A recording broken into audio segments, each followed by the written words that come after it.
I heard my son say it through the half-open door of his study. "My mother has no power anymore," Mark told his wife. "She just doesn't know it yet." For a moment, I couldn't breathe. I was standing there with my purse in one hand and a birthday card for my grandson in the other, listening to the boy I had raised speak about me like I was already gone. He thought I was old, soft, easy to manage. That night, I did not confront him. I went home, sat at my kitchen table, and called the attorney who handled my late husband's family trust. By morning, everything Mark thought he was entitled to had begun to change. If this story touches something in you, please like this video. Subscribe if you want to hear what happened next. And tell me in the comments, have you ever been underestimated by your own family? Also, let me know where you're watching from and what time it is there. I read those comments like letters from friends. My name is Judith Benson, and for most of my life, I believed a family could survive almost anything if one person kept the table set, the porch light on, and the door unlocked. I was 68 years old when my son decided I was no longer useful. Not gone, not dead, just useful in a different way. That is a terrible thing for a mother to understand. I lived in Asheville, North Carolina, in the same white two-story house where my husband Charles and I raised our only child, Mark. The house sat on a quiet street with old maple trees, the kind that turned gold in October and dropped leaves all over the front walk. Charles used to complain about raking them, but every year he would stand under those trees and say, "Judy, this is what it means to have roots." He was sentimental like that, though he would have denied it. Charles Benson was not a flashy man. He wore work boots more often than dress shoes. He kept a small notebook in his shirt pocket and wrote down everything from lumber prices to my favorite brand of tea. He started Benson and Hale Construction with his best friend in the late 80s, back when Asheville still felt like a place where a handshake meant something. By the time he retired, the company had built homes, churches, medical offices, and half the additions in our county. He never became a millionaire in the way people imagine from television. But he was careful. He invested. He saved. He believed debt was a chain you should only wear if you knew exactly where the key was. When Charles passed from a stroke 4 years before everything happened, he left behind more than money. He left structure. That was his word. Love is not enough without structure. He told me once, sitting at our kitchen table with legal papers spread between us. People act different when grief and money get in the same room. I had told him he was being dramatic. He gave me that calm look of his and said, "I hope I am." The family trust held our Asheville home, a cabin near Lake Lure investment accounts, and what remained from the sale of Charles's share in Benson and Hale. There was also a separate education fund for our 2 grandchildren, Grace and Noah. Grace was 15, then thoughtful and sharp-eyed, with a way of watching adults that made me wonder how much children knew before we admitted anything was wrong. She loved books, old movies, and helping me bake lemon pound cake on Saturdays. She called me Grandma Judy when she was being sweet and Judith Benson when she wanted to make me laugh. Noah was 11, quiet, gentle. He loved baseball cards, fishing lures, and the old pocket knife Charles had promised him when your mother says you're responsible enough. Noah had Charles's soft brown eyes and Mark's smile from when Mark was still young enough to trust the world. My son Mark was 42. He was handsome in that polished way real estate men often are. Good haircut, white smile, expensive watch. He worked as a real estate broker in Charlotte selling houses to people who wanted open kitchens, 3-car garages, and neighborhoods with names like The Preserve or Sterling Ridge. Mark had always been ambitious. As a boy, he wanted the biggest science fair board, the fastest bike, the best baseball glove. Charles used to say, "There's nothing wrong with wanting more as long as you know what more is costing you." I thought ambition meant Mark would be safe. I did not understand yet that ambition, when mixed with shame, can turn into something cruel. His wife, Lauren, was 39. Pretty organized, and always dressed as if someone might photograph her without warning. She had a talent for making a room look expensive and a conversation feel slightly unsafe. In public, she hugged me with one arm and called me Sweet Judith. In private, her eyes moved over my clothes, my furniture, my old dishes, as if she were already deciding what should be replaced. I tried to love her. I truly did. When Mark brought her home the first time, Charles squeezed my hand under the dinner table and whispered, "Give her time." So I gave her years. I gave her holidays. I gave her grace when she corrected my recipes. I gave her money when she said Grace needed a better laptop for school. I gave her my silence when she rolled her eyes at the wallpaper in my dining room. After Charles died, I gave even more. I paid for half of Grace's private school tuition for 1 year when Mark said business had slowed. I helped cover a roof repair after a storm damaged their Charlotte home. I gave Mark a short-term loan when he said a real estate closing had fallen through and he needed to bridge a gap. He paid some of it back. Not all. But he was my son, and I told myself families do not keep score. That was my first mistake. A mother can be generous without being blind. I did not know that yet. When Charles's trust was settled, I allowed Mark to serve as a limited co-trustee for certain small administrative matters. It sounded harmless at the time. He could help coordinate maintenance on the cabin. He could assist with paperwork if I traveled. He could communicate with financial advisors when necessary. I did it because I wanted him to feel included. I did it because he was Charles's son. And if I am being honest, I did it because after my husband died, I was tired.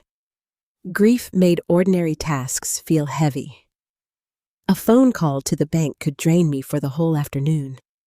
I missed having Charles beside me reading the fine print, tapping the page with his finger, saying, "Look here, Judy. This is the part that matters." Mark stepped into that empty space quickly. At first it felt comforting. "Don't worry, Mom," he would say. "I'll handle it." Those 4 words can sound like love when you are lonely. I let him call the insurance company about the cabin. I let him review a contractor's estimate when the deck needed repairs. I let him sit in on one meeting with our financial advisor. But Charles had been clear in the trust. I held the final authority. Not Mark. Me. The trust protected me during my lifetime. It protected the grandchildren's education, and it kept family assets from being used recklessly, borrowed against, or sold off because someone got excited about a business opportunity. Charles knew something I did not want to know. He knew our son could be charming when he needed something. He also knew Mark hated being told no. For a while, I saw none of it. Or maybe I saw it and chose softer words. I called it stress. I called it Lauren's influence. I called it grief. Mark had lost his father too. I reminded myself of that whenever his voice grew impatient. I excused the short phone calls. I excused the way he began referring to the cabin as the lake property instead of Grandpa's place. I excused how he asked more and more questions about account balances, investment income, and what would happen eventually. Eventually. That word started showing up everywhere. Eventually, Mom, you won't want to manage all this. Eventually, we should simplify things. Eventually, Grace and Noah will need more support. Eventually, the cabin should be put to better use. Every sentence sounded practical. Every sentence moved me a little closer to the edge of my own life. The truth was, I was not helpless. I paid my bills. I drove myself to church. I volunteered twice a week at the elementary school, where I had taught for 31 years. I knew where every document was kept. I knew the difference between affection and pressure, even if I did not always want to admit when pressure was coming from my own child. Still, I loved Mark. That was the danger. I loved the boy who used to run into my room during thunderstorms. I loved the teenager who cried when his dog died. I loved the young man who held my hand at Charles's funeral and whispered, "I'll take care of you, Mom." I did not know then that one day he would use that promise like a key. Mark had convinced himself that the family trust was already his future. Lauren had convinced herself that my age made me an obstacle, and I had convinced myself that if I kept giving, they would remember I was a person, not a doorway to money. Looking back, I can see the beginning clearly. It did not start with shouting. It started with favors. It started with signatures. It started with my son smiling across my kitchen table and saying, "Mom, this is just to make things easier." And because I was a mother, I wanted to believe him. The first signs were small enough that I almost apologized to myself for noticing them. That is how disrespect enters a family. Not like a storm, like a draft under a door. At first, Mark simply started answering for me. We would be sitting at dinner and someone would ask, "Judith, are you still volunteering at the school?" Before I could open my mouth, Mark would smile and say, "Mom's slowing down a little.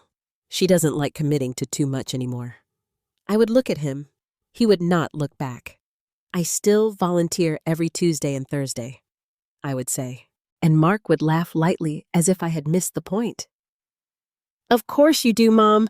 I just mean you don't need the pressure." Pressure. That became one of his favorite words. Everything I had done for decades was suddenly pressure. Paying bills was pressure. Hosting Thanksgiving was pressure. Reading legal documents was pressure. Making my own decisions was pressure. Lauren was worse because Lauren knew how to wrap an insult in concern. She never said, "Judith is too old." She said, "Judith gets tired easily." She never said, "Judith should step aside." She said, "At her age, she deserves to let other people handle things." She never said, "We want control." She said, "We're just trying to protect her." I had lived long enough to know that some people use the word protect when they really mean own. Still, I kept quiet. That was my habit. I had spent years smoothing rough edges in the family. If Charles and Mark argued, I softened the room. If Lauren made a sharp comment, I changed the subject. If Grace looked uncomfortable, I asked her about school. If Noah went silent, I offered him cookies. I thought peace was something a mother created by swallowing little hurts. I did not know those little hurts were teaching my son how far he could go. The Thanksgiving argument was the first time I felt something shift beneath my feet. For 37 years, Thanksgiving had been at my house. Always. Charles carved the turkey at the head of the table. Mark watched football in the den. I made cornbread dressing green beans with almonds, sweet potato casserole, and 2 pies because Charles loved pecan and Mark loved pumpkin. Even after Charles died, I kept the tradition alive. The first Thanksgiving, without him, nearly broke me. I set the table for 6 and stood there, holding his old carving knife, unable to move. Mark took it from my hand that year and whispered, "Dad would want us here." So, when Lauren called in early November and said, "We're thinking of doing Thanksgiving at our house this year," I went quiet. "At your house?" I asked. "Yes," she said, cheerful in a practiced way. "It just makes more sense. The kids are older, Mark has work calls, and honestly, your place is sweet, but it's a little old-fashioned for hosting now." "Yes," she said, cheerful in a practiced way. "It just makes more sense. The kids are older, Mark has work calls, and honestly, your place is sweet, but it's a little old-fashioned for hosting now." Old-fashioned. She said it like she was describing expired milk. I looked around my kitchen. The blue curtains I had sewn myself. The oak table Charles refinished by hand. The wall where Grace and Noah's school pictures hung beside Mark's graduation photo. Old-fashioned. To me, it was memory. To Lauren, it was something to replace. "I can still host," I said. There was a pause. Then Mark's voice came on the line. I had not known he was listening. "Mom, don't make this a big thing." I sat down slowly. "I'm not making anything a big thing. I'm saying Thanksgiving has always been here, and maybe it's time to make things easier," he said. "For whom?" He sighed. That sigh was new, heavy, impatient, like I was a child asking the same question too many times. For everyone, he said, you don't have to prove anything. I wasn't aware I was. Lauren came back on the phone with a soft little laugh. Judith, we just want you to relax this year. The decision had already been made. They were not asking. They were informing me. I went to their house that Thanksgiving. I brought the pecan pie because Grace had called me privately and said Grandma Dad says we're buying dessert, but yours tastes like Grandpa. So I made the pie. At dinner, Lauren had hired a catering service. The turkey was sliced before it reached the table. The gravy came in a white ceramic pitcher that matched her plates. Everything looked beautiful and tasted like no one had loved it. Noah asked if we could say Grandpa's blessing. Lauren smiled tightly. Oh, honey, let's not make everyone sad before dinner. Grace looked down at her plate. Mark said nothing, so I said it myself quietly. Bless this food, this family, and the empty chairs that taught us how precious full ones are. Noah reached for my hand under the table. That was when I knew the children still remembered. A few weeks later, I asked Grace if she wanted to go shopping for her winter formal dress. It was something we had talked about since she was little. She used to stand in my bedroom, wrapped in my old scarves, and say, "When I'm big, you can help me pick the pretty one." I called Lauren first, trying to be respectful. "Oh," Lauren said. "That's sweet, but I think it'll take her." I thought Grace wanted us to go together. She mentioned it, but those shopping trips can be long. You know how teenagers are. I don't want you getting exhausted. I'm not exhausted, Lauren. Of course not, she said quickly. I just meant we have to be realistic. There it was again. Realistic, practical, easier, safer. Every word built the same cage. Later that evening, Grace texted me. Grandma, I'm sorry. I typed back. You never have to apologize for adult decisions. Then I sat in my living room with the phone in my lap and cried harder than I expected. Not because of a dress, because I could feel them taking my place in small, polite pieces. Around that same time, Mark began bringing papers. He never came with one document, always a folder. Just a signature for the cabin repair. Just an update for the bank records. Just a form so I can talk to the insurance company without bothering you. Just a little authorization, Mom. Just a dangerous word when someone is trying to make you move faster than your instincts. The first few pages were harmless. Contractor estimates, insurance contact forms, property tax notices, things Mark had helped with before. But then I noticed other pages mixed in. A financial account access update, a trustee communication authorization, a document that used the phrase discretionary management. I did not like that phrase. What does this one mean? I asked, tapping the page. Mark'll mean, I asked, tapping the page. Markel leaned over my kitchen table. It just means I can help if something comes up. What kind of something, Mom? He said it quietly, but there was warning in it. I looked up. What leaned over my kitchen table? It just means I can help if something comes up. What kind of something, Mom? He said it quietly, but there was warning in it. I looked up. What? You don't have to question every line. I heard Charles' voice in my memory as clearly as if he were standing beside the refrigerator.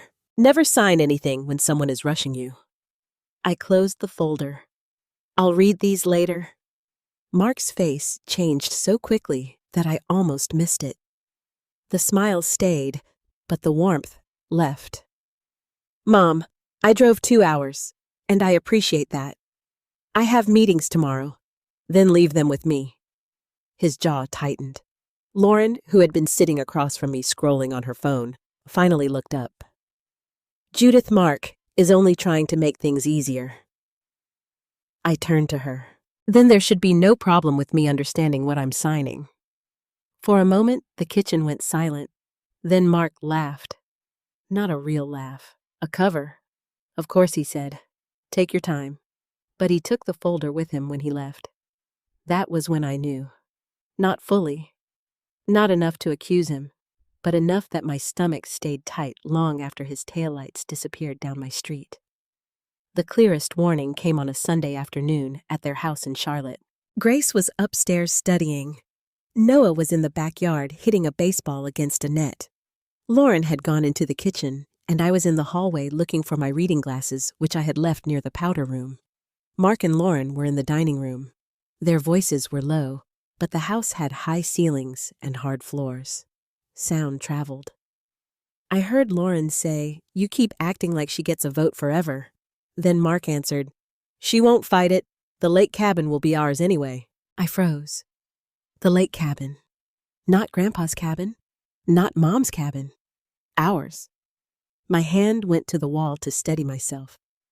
That cabin near Lake Lure was not just property. Charles and I bought it when Mark was 12, back when the roof leaked, and raccoons had more claim to it than we did. Charles fixed the porch himself. I painted the kitchen yellow. Mark learned to swim off that dock. Grace caught her first fish there. Noah carved his initials into a pine stump, while Charles pretended not to see. On our 30th anniversary, Charles took me out to that dock at sunset and asked me to marry him again. He had a drugstore ring in his pocket because he said every woman deserved to be proposed to twice if the first man had any sense. That cabin held my life, and my son had already moved it into his future without asking me. I stepped backward before they could see me. That day I said goodbye with a smile. I hugged Grace. I kissed Noah's hair. I let Lauren touch my shoulder and call me Sweet Judith. Then I drove home through the mountains with both hands tight on the wheel. By the time I reached Asheville, the sun was gone, and for the first time, I locked my front door behind me and wondered if my own family had become people I needed protection from. Noah's 11th birthday was the day I stopped pretending my uneasiness was just grief wearing a different coat. Mark and Lauren lived in a large brick house outside Charlotte in one of those neighborhoods where every lawn looked professionally managed and every mailbox matched. Their driveway curved like something from a magazine. 2 stone lions sat by the front steps, though I never understood why anyone needed lions guarding a house where the most dangerous thing inside was silence. I drove there on a Saturday morning with Noah's birthday gift, wrapped in blue paper, on the passenger seat. It was not expensive, not in the way Lauren measured things. It was Charles's old pocket watch. Charles had carried it for years. His father had given it to him when he was 17, and Charles used to let Mark hold it when he was little, but only with both hands. After Charles died, I kept it in the top drawer of my dresser, wrapped in a soft cloth. A week before Noah's birthday, I had taken it out. The silver was worn thin at the edges. The chain had darkened with age. When I opened it, the ticking had stopped, but I could still hear Charles saying, "Some things don't need to be new to matter." I had the watch cleaned and repaired by a jeweler downtown. Then I placed a small note inside the box. For Noah, from Grandpa Charles through Grandma Judy. Time is precious. Spend it with people who love you honestly. I read the note 3 times before sealing it. When I arrived, Lauren opened the door wearing a cream-colored dress and a smile that did not reach her eyes. "Judith," she said. "You made it." I said I would. "Oh, I know. I just worry about that drive from Asheville." I stepped inside. "I've been driving mountain roads since before Mark had a license." She gave a small laugh. Of course. The house smelled like catered barbecue and vanilla candles. There were balloons tied to the staircase, a baseball-themed cake on the kitchen island, and a hired photographer taking pictures of children in matching party hats. Noah saw me from across the living room. "Grandma." He ran to me, all elbows and excitement, and wrapped his arms around my waist. For 1 second, the whole house softened. "Happy birthday, sweetheart," I whispered. He looked at the box in my hand. Is that for me? It is. But maybe open it when things quiet down. Lauren appeared beside us. Oh, let him open it now, she said. The photographer can get a picture. I hesitated. The gift was meant for a private moment, a quiet one, the kind of moment Charles would have understood. But Noah was already smiling, and I did not want to make him wait. So I handed it to him. He tore the blue paper carefully, unlike most boys his age. When he opened the box, his face changed. He did not shout. He did not grin wildly. He went still. Is this Grandpa's? I nodded. He wanted you to have it someday. Noah lifted the watch with both hands exactly the way Mark had done as a child. Mark was standing near the fireplace watching. For a moment, I thought I saw something human pass across his face. Memory, maybe, or guilt. Then Lauren leaned over Noah's shoulder. Oh, she said. Just that. Oh. Noah looked up. Mom, it's Grandpa's watch. Yes, honey, I see that. Her voice was light but tight. It's very sentimental. Sentimental. Another word people use when they do not want to say worthless. I kept my hands folded. Noah said, Can I keep it in my room? Lauren reached for the box. Maybe I should put it somewhere safe. It looks delicate. Noah pulled it back slightly. You'll be careful. Lauren smiled at the photographer, then lowered her voice. We don't want it getting lost or broken. I said, It survived 3 generations of Benson men. I think it can survive Noah's dresser. Mark gave me a quick look. Lauren's smile stayed frozen. Well, she said, we'll decide later. Noah closed the box and held it against his chest. That small movement told me everything. Children know when love is being taken from them. They may not have the words, but they know. The party continued. Children ran through the living room. Adults gathered in little circles with drinks. Lauren floated from guest to guest, laughing too brightly, making sure everyone noticed the cake, the decorations, the new patio furniture. Mark was distracted. He checked his phone every few minutes. Once I saw him step outside near the side gate and speak in a low voice. His shoulders were tense. When he came back in, Lauren caught his eye from across the room. It was not a wife's concerned glance. It was a warning. During the cake cutting, Noah stood between his parents while everyone sang.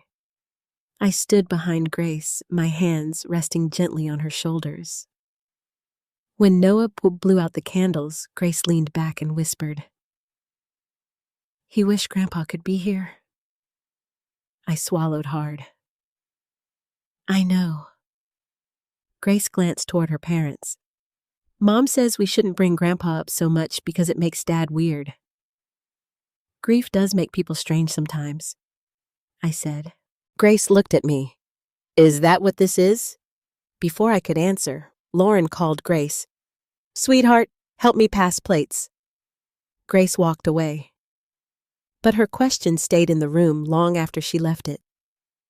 After most of the guests had gone, I stayed to help clean up. Lauren pretended to protest, but not hard enough to mean it.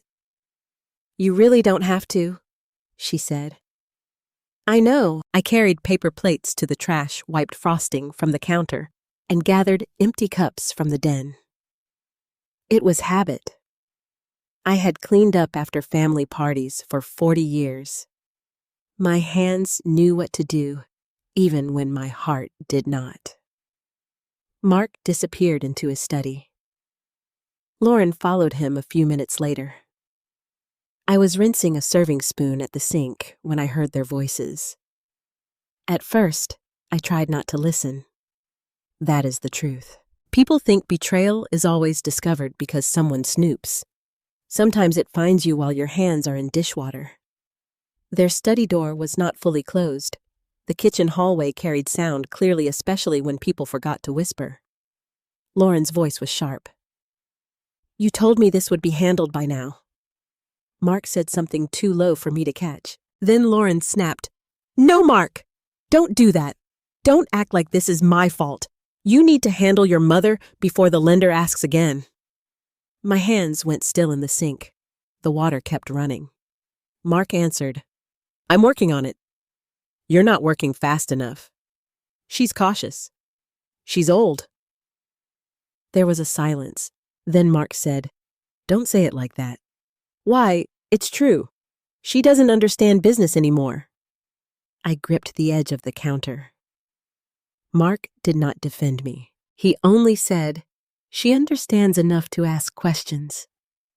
Lauren laughed once cold and short. "Then stop letting her ask questions." I turned off the faucet. The whole house seemed to go quiet except for my heartbeat.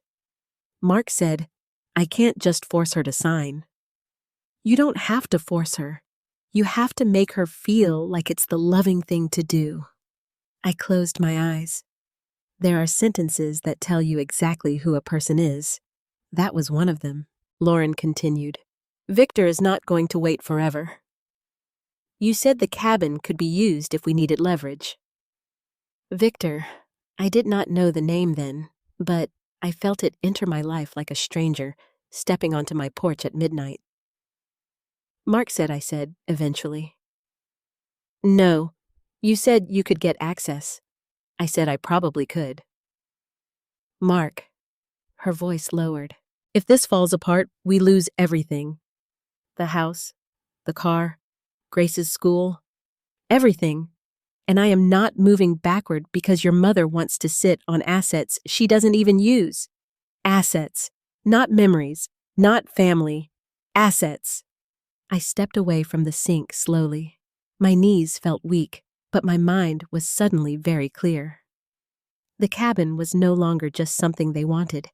It was something they had promised. Maybe not legally. Maybe not yet. But in their minds, they had already spent it. I should have walked into that study. I should have opened the door and said, "What lender? What access? What exactly did you promise?" But I did not. Not because I was afraid of them, because I was afraid of myself. If I had walked in then, I might have cried. I might have begged. I might have said all the things mothers say when they are trying to drag their sons back from the edge. "Who are you? How could you? Did I raise you for this?" And Mark would have lied. Lauren would have smiled. They would have called me emotional, confused, overwhelmed. So I dried my hands. I picked up my purse from the chair near the entryway. I found Noah in the family room sitting on the floor with the watch box beside him. He looked up. "Grandma, are you leaving?" "Yes, sweetheart." He stood and hugged me. His small body felt tense. "Can I keep Grandpa's watch?" I looked over his head and saw Lauren standing in the hallway watching us. I said, "It was given to you. That means it belongs to you." Noah nodded, but he did not look convinced. Grace came down the stairs and walked me to the door. "You okay, Grandma?"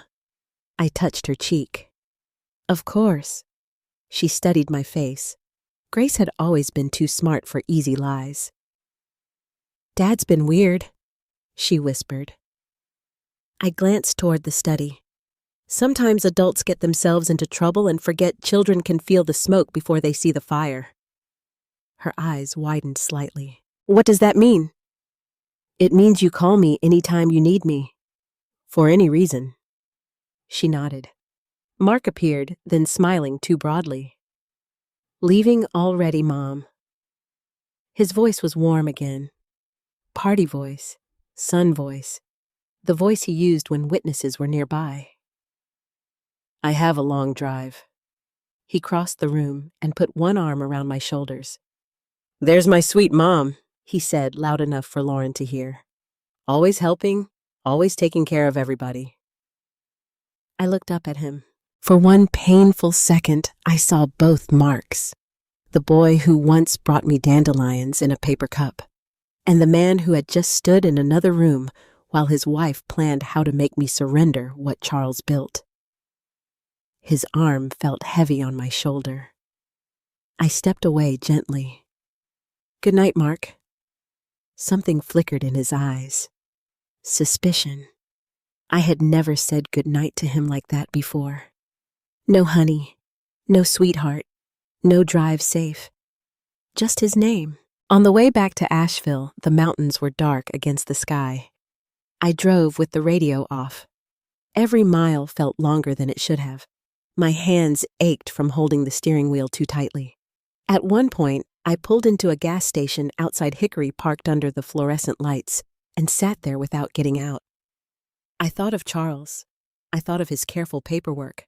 I thought of his warning that grief and money should never be left alone in the same room. Then I thought of Mark saying, "She understands enough to ask questions. Enough." That word saved me, because I did understand enough. Enough to know my son was in trouble. Enough to know Lauren saw me as an obstacle. Enough to know the cabin had been dragged into something I did not yet understand. And enough to know that if I confronted them too soon, they would bury the truth deeper. So when I finally pulled back onto the highway, I made myself a promise. I would smile. I would listen. I would ask fewer questions out loud and more questions where it mattered.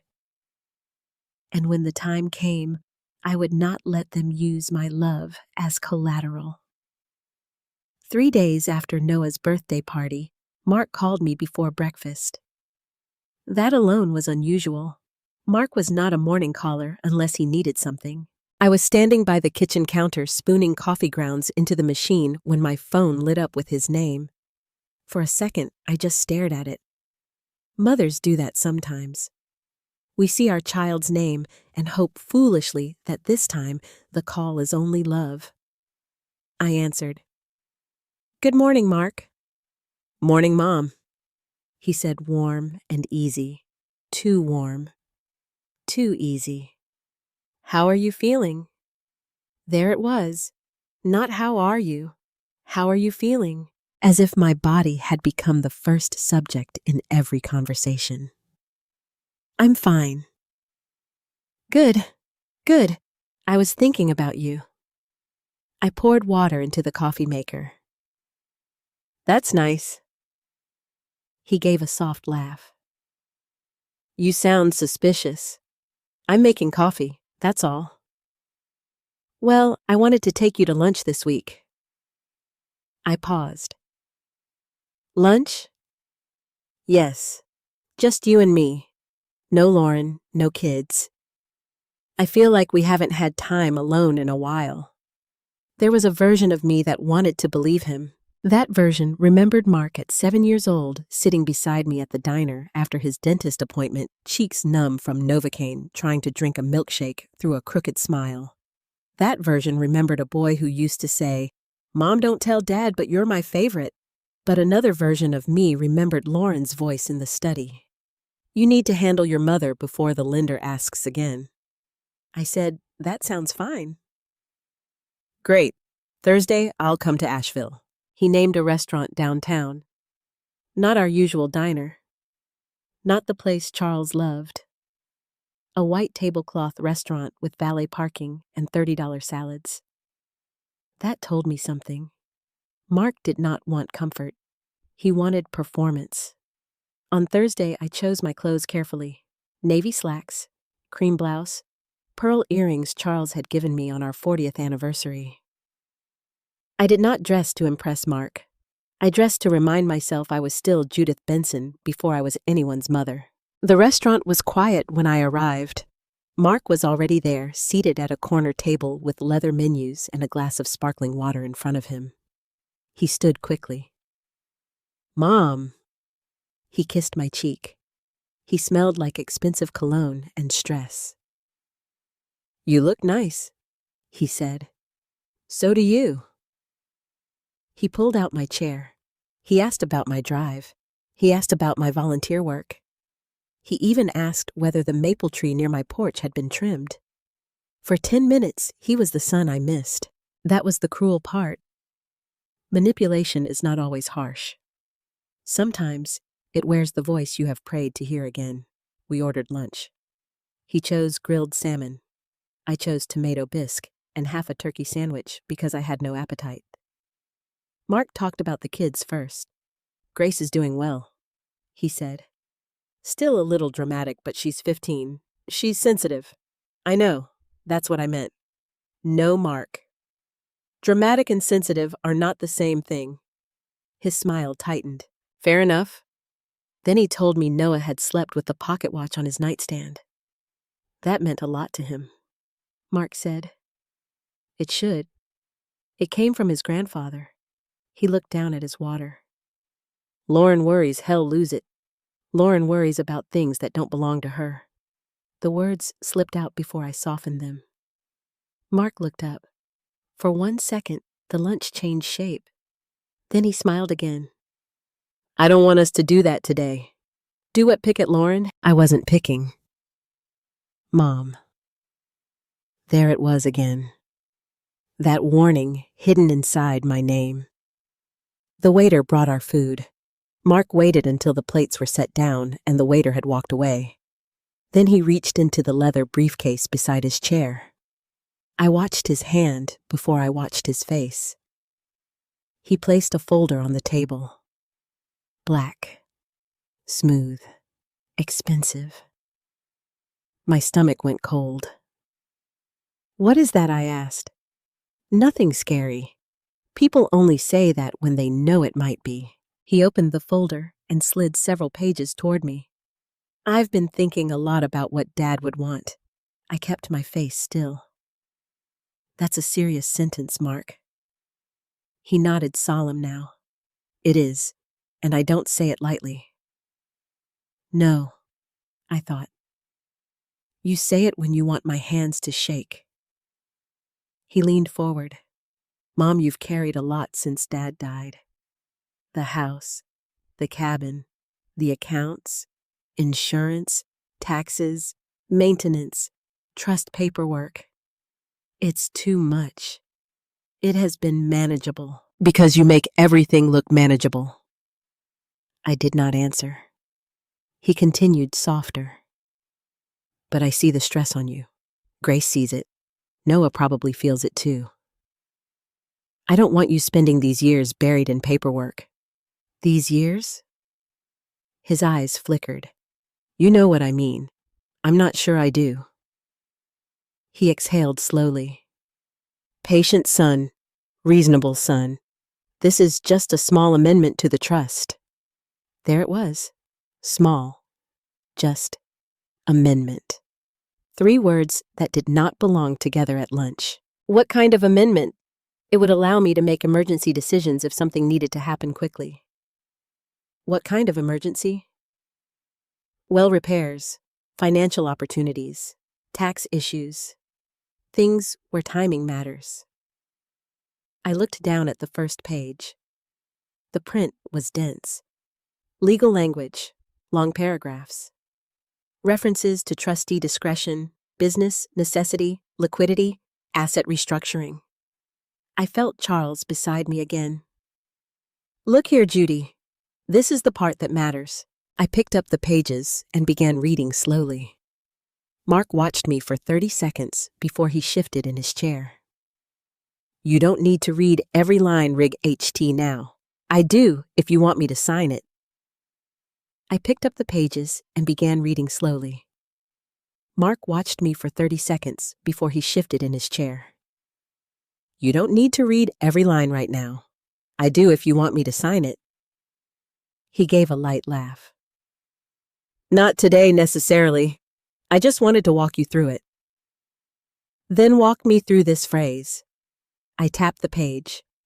Discretionary authority over trust-held real property in cases of financial necessity.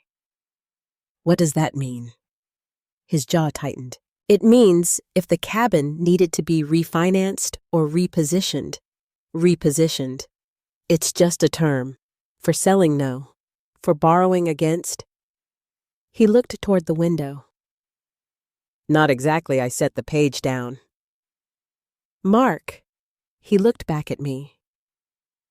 Is this about the cabin? No, Mom. It's about flexibility. Flexibility for whom? For the family. The family or you? His face changed again. Not anger yet. Something close. You know this is what I was afraid of. What? That you'd turn help into an accusation. I sat back. I asked a question. You asked it like you don't trust me. That hurt because it was no longer untrue. Still, I said nothing. He reached across the table and touched my hand. His hand was warm. Familiar. My son's hand. Mom listened to me. Dad built all of this so the family would be secure, not so assets would sit untouched while opportunities pass us by. What opportunities? He removed his hand. There are things I'm working on. What things? Business things. You mean real estate? Yes. In Charlotte. Yes. Connected to a lender named Victor. Mark went very still. It was the first time I had said the name. The silence between us became sharp. Where did you hear that? He asked. I took a sip of water. I asked you a question first. His voice dropped. Mom, you don't understand the context. Then explain it. This is exactly why I didn't want to get into details. Because I don't understand business anymore. His eyes widened. He knew then. Not everything, but enough. He leaned back and looked at me as if recalculating how much I had heard, how much I knew, how much time he had left. Then he chose charm again. Lauren says things when she's stressed. I heard both of you. Then you heard us worried about keeping this family stable. No, I heard your wife say you needed to handle me. His face flushed. She shouldn't have said that, but she did. She was scared. So was I. That stopped him. For a moment, my son looked almost ashamed.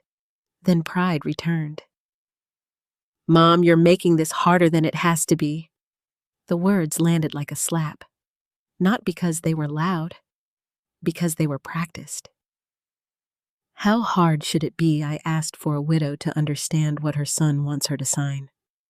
He rubbed his forehead. My attorney already reviewed it. Your attorney? Yes. What about Susan Whitmore? He frowned. Susan is old school. Susan wrote the trust with your father, and she's too cautious. Dad trusted her for where things were then. Things are different now. Different because you need money. His eyes hardened. You don't know what I need. No, Mark, I don't, because you've chosen not to tell me the truth. The waiter passed our table, sensed the tension, and kept walking. Mark lowered his voice. Please don't embarrass me here. That sentence nearly broke my heart. Not please don't misunderstand me. Not please let me explain. Please don't embarrass me. Even then, his concern was not what he had done. It was who might see. I folded the pages carefully and slid them back into the folder. I'm taking this home. He placed his hand over the folder. I'd rather not have legal documents floating around. They're not floating around. They're with the person you want to sign them. He stared at me. I stared back. It was the first time in months that I did not look away. Finally, he removed his hand. Fine, he said, but don't call Susan and make this dramatic. I put the folder beside my purse. If the document is honest, it can survive being read. His mouth tightened. The rest of lunch was polite and terrible. He asked about my garden. I answered. I asked about Noah. He answered. We both pretended we had not just stood on opposite sides of a line that could never fully disappear. When the bill came, Mark paid too quickly. Outside the restaurant, he hugged me. To anyone watching, he was a devoted son taking care of his widowed mother. His mouth was close to my ear when he said, You need to be careful who you let influence you. I pulled back. So do you. His face went blank. I drove home with the black folder on the passenger seat right where Noah's gift had been 3 days earlier. At home, I locked the door. I set the folder on my kitchen table. I made tea I did not drink. Then I did something Mark would not have expected. I took out my phone and photographed every page, one by one, slowly, clearly. I sent the images to Susan Whitmore with a short message. Susan, Mark asked me to sign this. Please review it before I do anything. She replied 12 minutes later. Do not sign anything. Call me. I stared at those 5 words. Do not sign anything. For the first time since Charles died, I felt his structure holding me up. And for the first time since I heard Mark through that study door, I understood this was no misunderstanding. My son had not come to lunch to ask for help. He had come to see how much power I still had. And he had just learned the answer was not none. Susan Whitmore's office sat above a small bookstore on College Street with a narrow staircase that creaked under every step. I had climbed those stairs many times with Charles. Back then, we had joked about how Susan should move to a modern building with elevators and glass doors. Susan always waved us off. If people want fancy, she used to say they can hire a lawyer who charges for the furniture. Charles liked that about her. So did I. That morning, I parked 2 blocks away because my hands were shaking too badly to parallel park near the office. I sat in my car for a few minutes with Mark's black folder on my lap, watching people walk past with coffee cups and shopping bags. Life looked normal outside my windshield. That felt almost insulting. Inside my chest, everything had changed. When I finally reached Susan's office, she was waiting at the door. Susan Whitmore was 64, with silver hair cut just below her chin and reading glasses hanging from a chain around her neck. She had known Charles since before Mark was born. She had handled our wills, the sale paperwork for Benson and Hale, and the family trust Charles insisted on building with the same care he gave to a house foundation. She looked at my face and did not waste time. Come in, Judith. Her voice was gentle. That almost undid me. I stepped into her office, and the smell of old paper and lemon polish brought Charles back so sharply that I had to grip the folder tighter. Susan closed the door. Sit down. I sat in the same chair I had sat in beside Charles years earlier. The empty chair next to me seemed louder than any person in the room. Susan placed a glass of water on the desk. Did you sign anything? No. Good. That one word told me enough to be afraid. She had printed the photos I sent and laid them across her desk in order. Red sticky tabs marked several pages. Her legal pad was filled with notes. I pointed to the papers. Is it bad Susan took off her glasses? Judith, this is not a small amendment. My throat tightened. What is it? It is a transfer of practical control disguised as emergency help. I said nothing. She turned one page toward me. Here. This clause gives Mark discretionary authority over trust-held real property if he determines there is a financial necessity. He said that meant repairs, taxes, timing issues. It could include those, Susan said. But it is written much more broadly than that. How broadly? She folded her hands. Broad enough that he could argue the cabin may be refinanced, pledged, restructured, or otherwise used to create liquidity for what he defines as a family financial need. I stared at the page. The words blurred. Pledged, I repeated. Yes. As in used against a loan? Yes. But the cabin is in the trust. It is. And I control the trust. You do. As it stands now. As it stands now? I whispered. Susan nodded. If you signed this, Mark would gain authority to act quickly in certain categories. The danger is that the categories are vague. Emergency decisions, business necessity, family financial stability, asset optimization. These are not harmless phrases, Judith. I pressed my fingers to my mouth. The restaurant came back to me. Mark's hand over the folder, his voice in my ear. You need to be careful who you let influence you. I almost laughed. He had been warning me against the only person protecting me. Susan continued. This was not drafted by someone careless. It was drafted by someone who knew exactly how to make a power shift look like support. I looked up. Can Mark do this without me? No.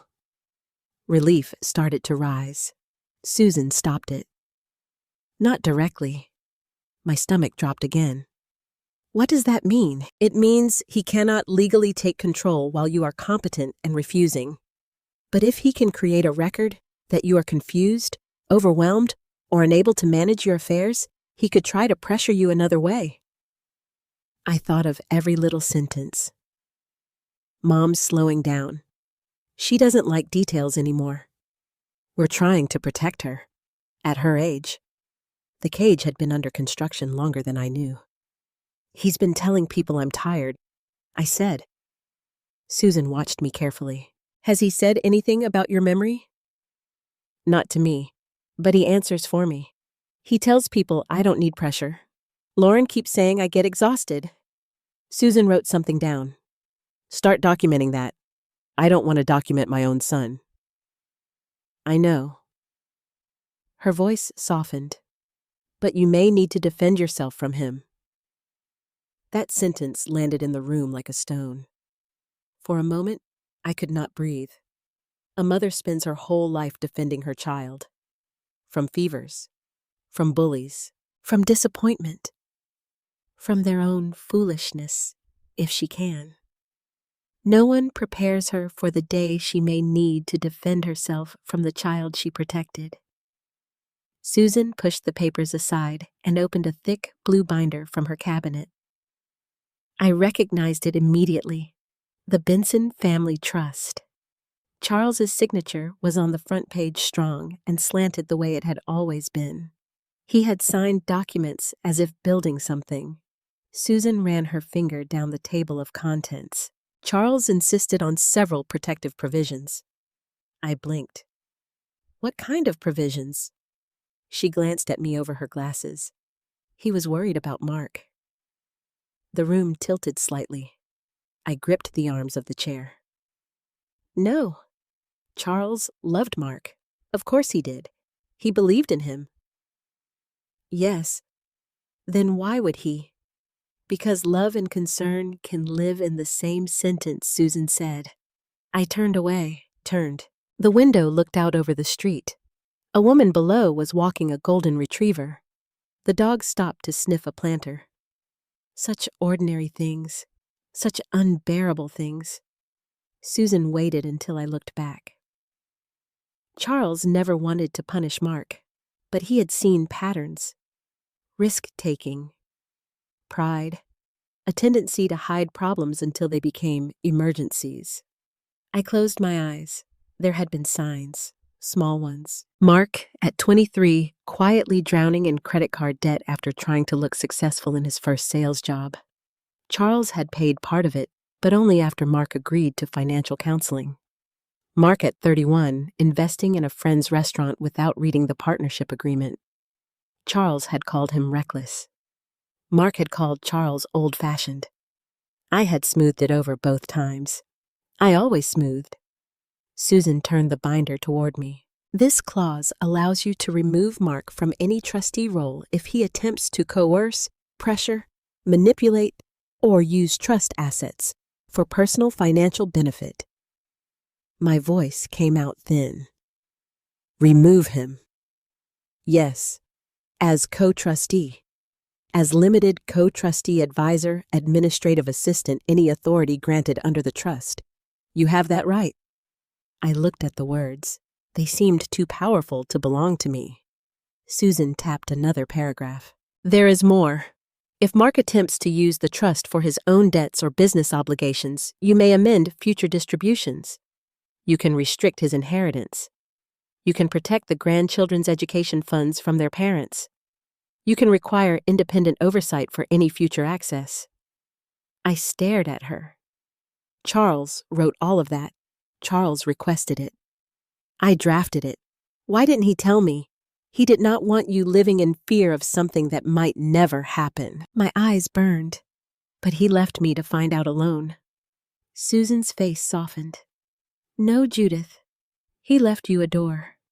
She rose slowly and walked to a locked file cabinet behind her desk.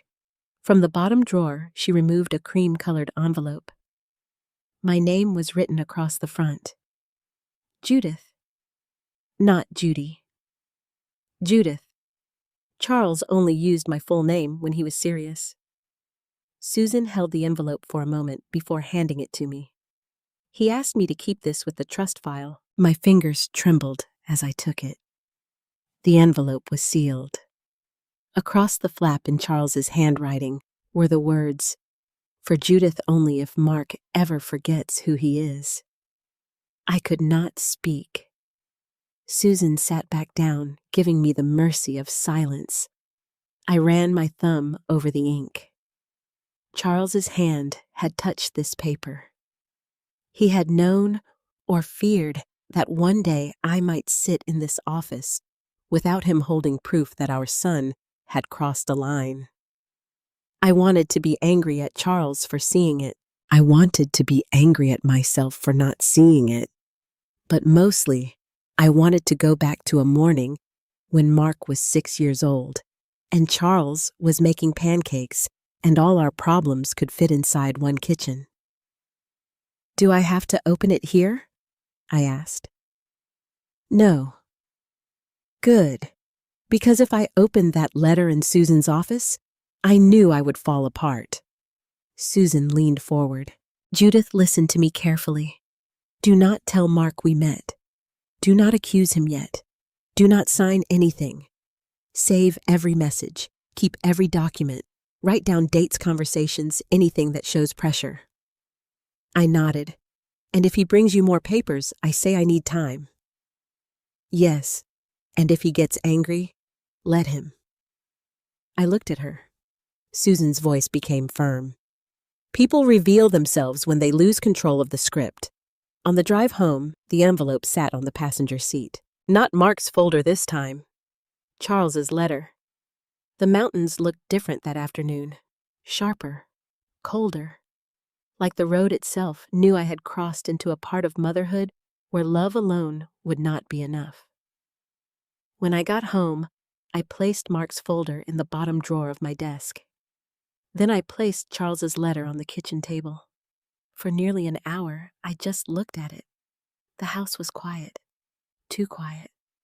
I finally touched the envelope and whispered, "What did you know, Charles?" Of course he did not answer. Not yet. But sitting there in the fading light, I understood something that changed me. Mark thought I was alone. He thought my grief had made me weak. He thought the trust was just paperwork, and my love was something he could spend. But Charles had built protection into the foundation, and foundations were his specialty. I opened Charles's letter after sunset, not because I was ready, because I knew if I waited until morning, I might lose the courage. The house was quiet in that deep way old houses become quiet after dark. The refrigerator hummed. The floorboards settled. Somewhere outside, wind moved through the maple branches Charles had loved so much. I sat at the kitchen table with the cream-colored envelope in front of me. For nearly 10 minutes, I did not touch it. I just looked at my name in his handwriting. Judith.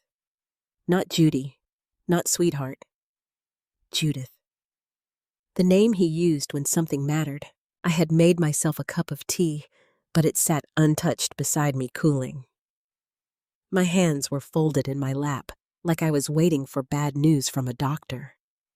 In a way, I was. Because once I opened that envelope, I could no longer pretend Charles had not seen something in Mark that I had spent years refusing to see. Finally, I slid my finger under the flap. The sound of paper tearing felt too loud. Inside was one folded sheet. Charles's handwriting was steady, but smaller than usual. I could picture him writing it at Susan's office, probably sitting forward in a chair, jaw tight, hating every word he had to put on that page. I unfolded it. My dearest Judith, if you are reading this, then something I prayed would never happen has begun to happen. I stopped right there. My chest hurt, not from surprise, from recognition. Charles had always written simply. No grand speeches, no fancy language, just truth placed gently when possible and firmly when necessary. I kept reading.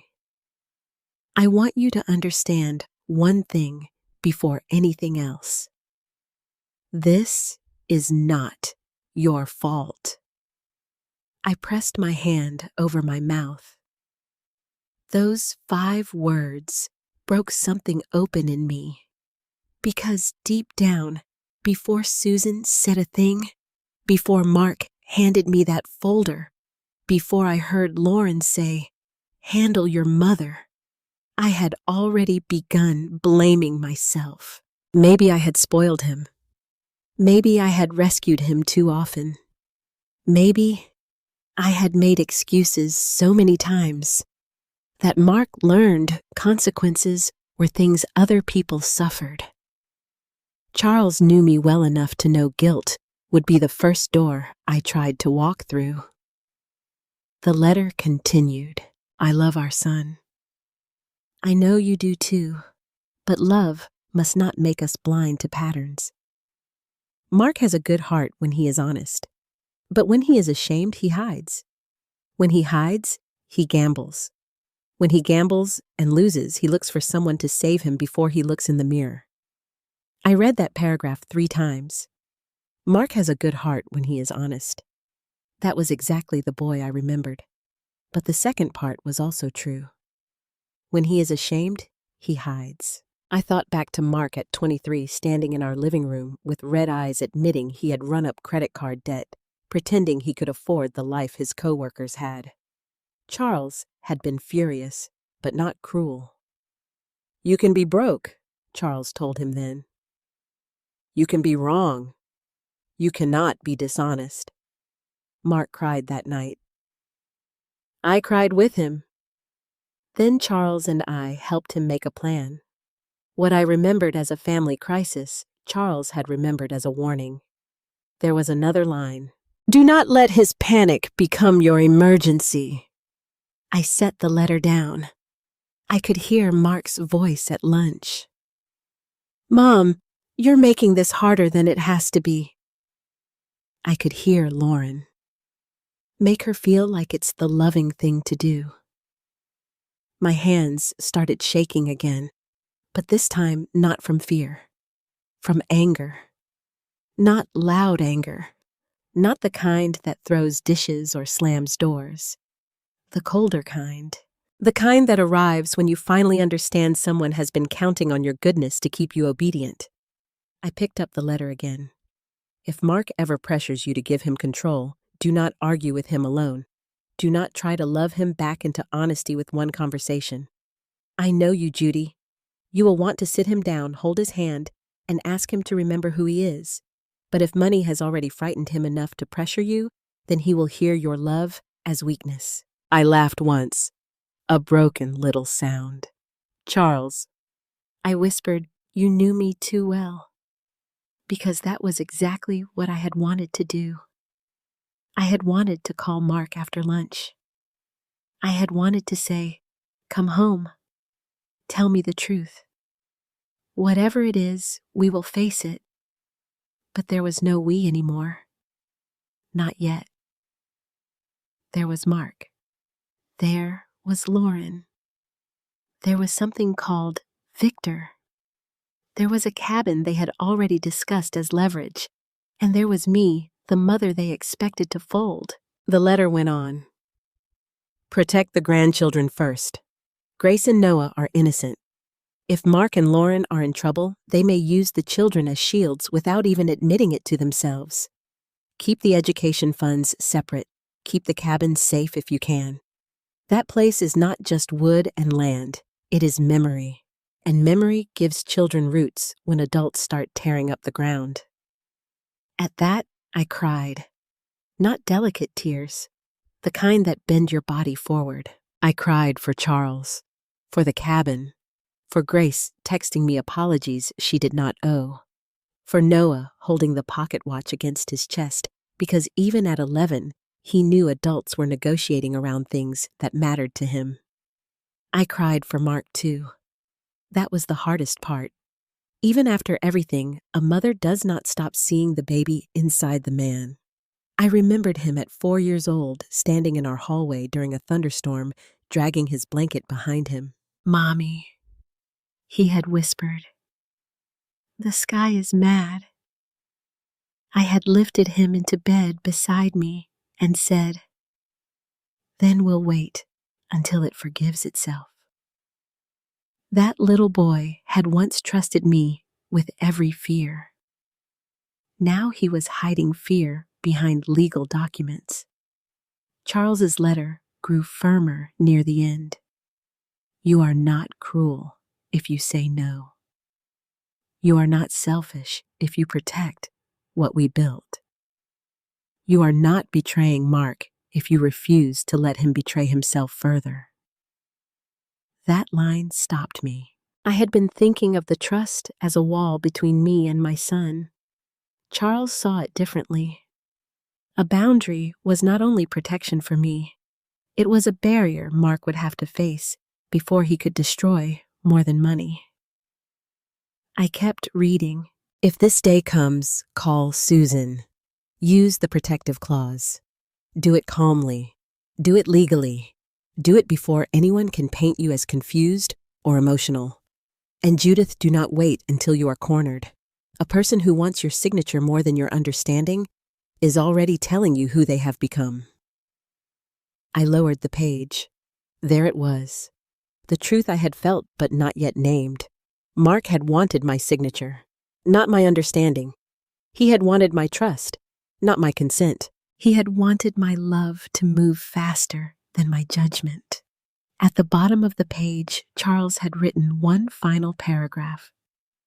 "I hope our son never forgets himself. I hope this letter turns to dust in a drawer. But if you are reading it, then remember this. You were my wife before you were Mark's mother. You are a whole woman. Do not disappear to keep someone else comfortable. I love you. I trust you. Stand up." I read the last 2 words again.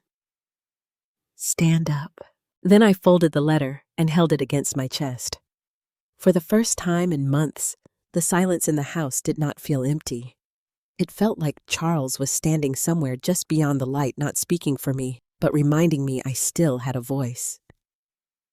I slept very little that night. I walked from room to room, seeing my life through new eyes. The framed family photo on the mantel. Mark's college diploma in the hallway. Grace's crooked ceramic bowl from 3rd grade. Noah's drawing of the cabin with smoke coming from the chimney. Charles's old work jacket hanging in the mudroom because I had never been able to give it away. Everything in that house told me I had loved deeply. But love, I was beginning to understand, did not require surrender. By morning, my grief had changed shape. It was still grief, but now it had a spine. I called Susan at 8:30. She answered on the 2nd ring. "I opened the letter," I said. Susan was quiet for a moment, and I looked out the kitchen window at the maple tree. "I'm not ready to confront Mark. That may be wise, but I am ready to protect the trust." Susan exhaled softly. "Good." And I looked out the kitchen window at the maple tree. "I'm not ready to confront Mark. That may be wise, but I am ready to protect the trust." Susan exhaled softly. "Good. I want to do it right.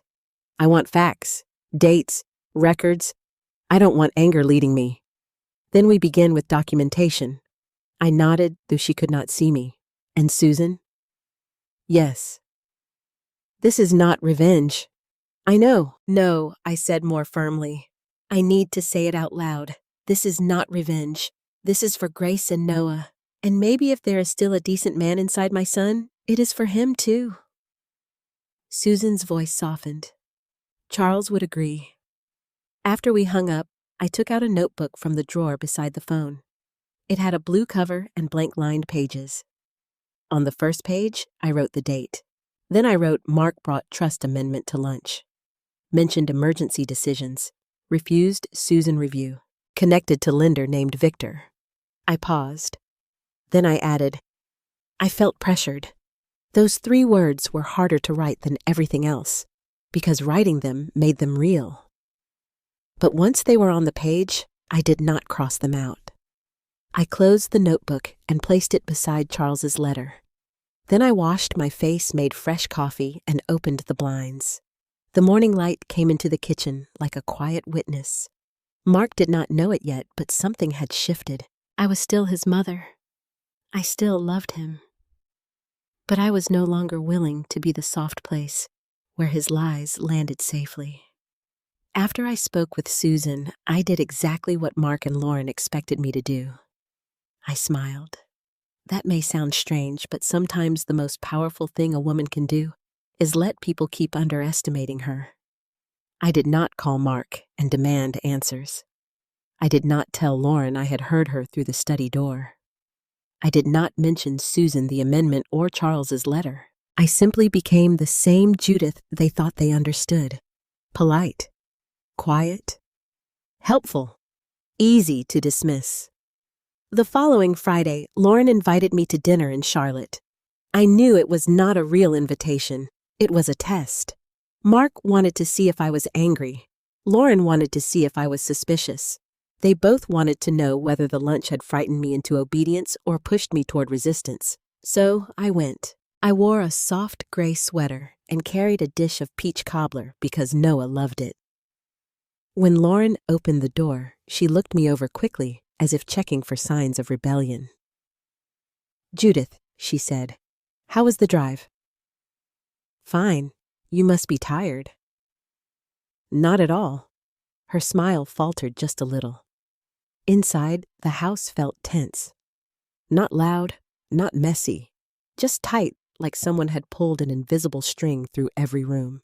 Grace was at the kitchen island, pretending to do homework. Noah was on the floor in the family room, sorting baseball cards, but he was not really looking at them. Mark stood by the patio doors with his phone in his hand. He turned when he saw me. Mom. Mark. Another tiny silence. Then he crossed the room and kissed my cheek. You look good. I feel good. His eyes searched mine. I let him find nothing. Dinner was grilled chicken salad and roasted vegetables. Lauren had placed everything on white platters, the kind that looked beautiful and made food feel like a display. We sat at the long dining table, and for the first 15 minutes, everyone performed. Lauren asked about my volunteer work. Mark asked about my garden. I asked Grace about school. I asked Noah about baseball. We sounded like a family. We did not feel like one. Halfway through dinner, Mark said, Mom, did you ever look over those papers? There it was. Grace's fork paused over her plate. Noah looked at his father. Lauren kept slicing her chicken into smaller and smaller pieces. I took a sip of water. I did. Mark waited. I set the glass down. I'm still thinking. His expression stayed pleasant, but his hand tightened around his fork. Thinking about whether it is necessary. Lauren laughed softly. Judith, necessary things often feel uncomfortable at first. I looked at her. So do unnecessary things. Grace lowered her eyes. I saw the corner of her mouth move, but she did not smile.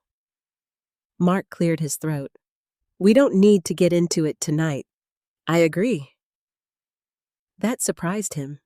He had expected resistance, maybe tears, maybe an argument he could later describe as confusion.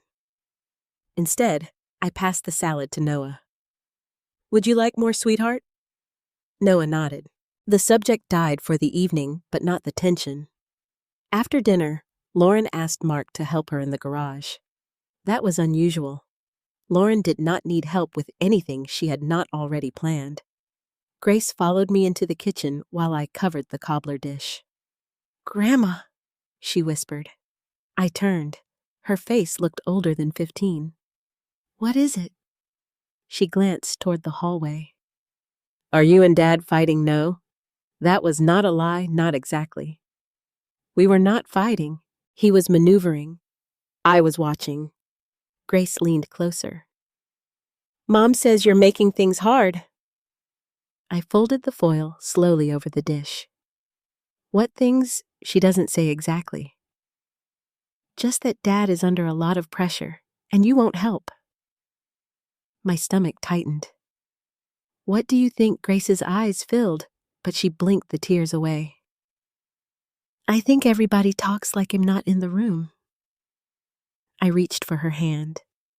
That one sentence hurt more than anything Mark had said to me. Children do not need every fact to understand when adults are lying by omission. "Grace, listen to me," I said quietly. "Whatever is happening between adults, it is not your fault." She looked down. "Mom said we might not be able to stay at my school if things don't work out." There it was again, using the children as weather vanes for adult fear. Did she say what things? Grace shook her head. She said families have to pull together. And then she said some people sit on things they don't even use. My mouth went dry. "The cabin?" Grace nodded. "She said you don't need a lake house at your age, at my age." I could have said a dozen things about Lauren in that moment. I could have told Grace the truth, that her mother had reduced a family sanctuary to a bargaining chip, that her father had brought me legal papers with hidden clause, that someone named Victor was waiting behind all of this. But Grace was a child. A bright child, yes. A perceptive child. Still a child. So I chose each word carefully. "The cabin belongs to the family trust," I said. "Your grandfather protected it for a reason." "Does Dad want it?" I looked at my granddaughter. There was no safe answer, so I gave her an honest one with the sharp edges wrapped. "I think your father is scared about money." Grace's face changed. "Are we poor?" "No, honey." "Are we in trouble?" I touched her cheek. "You are loved. That is the part I can promise." Her eyes searched mine the way Mark's had earlier, but Grace was not searching for weakness. She was searching for safety. Before she could ask more, Lauren's heels clicked in the hallway. Grace stepped back quickly. Lauren entered the kitchen with a bright smile. "Everything okay in here?" "Fine," I said. Lauren looked from me to Grace. "Grace, go check on your brother." Grace obeyed. The moment she left, Lauren's smile thinned. "She's sensitive," she said. "She's paying attention." "She's a teenager. Everything feels dramatic." "You should be careful what you say around children." Lauren tilted her head. "Excuse me, I picked up my purse. Children hear smoke before they see fire." For a moment, something ugly passed over Lauren's face. Then Mark came in and she became smooth again. "You're leaving already?" he asked. "Yes, I have an early morning." He walked me to the door. On the porch away from Lauren and the children, he lowered his voice. "Mom Grace doesn't need to be pulled into adult matters." "I agree. Then don't confuse her." I looked at him. She asked me if her school was in danger. His face tightened. "That's not what Lauren meant." "What did Lauren mean?" He looked toward the driveway.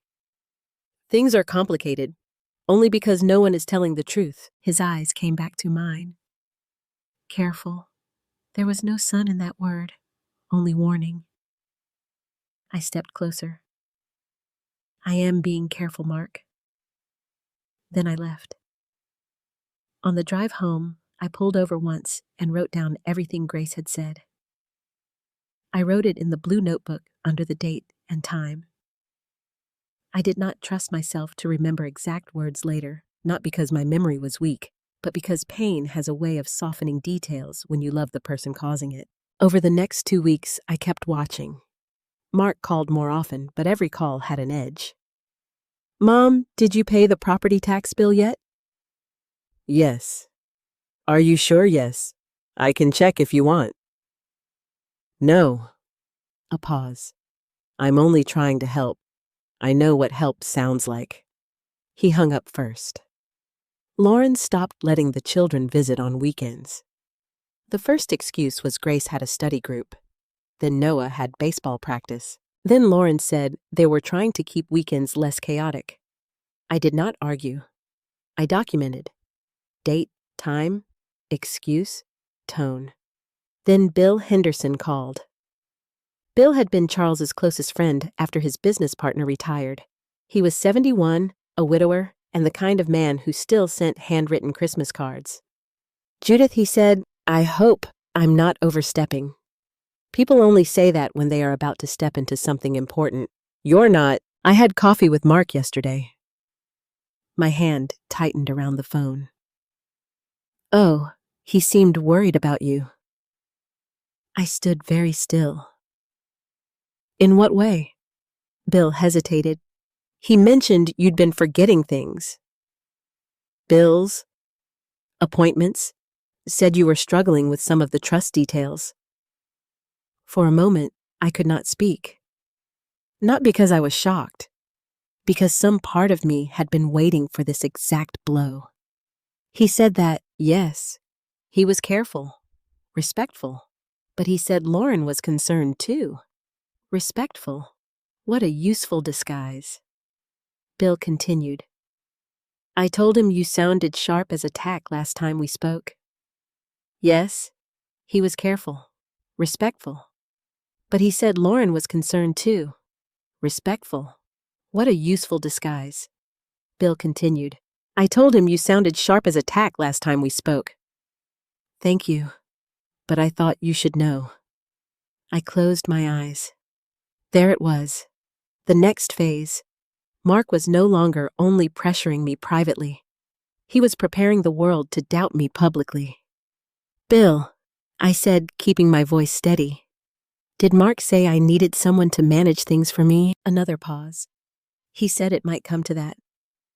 I looked across the room at Charles's photograph on the mantel. There was a roaring in my ears, but my voice stayed calm. "I appreciate you telling me. Judith, is everything all right?"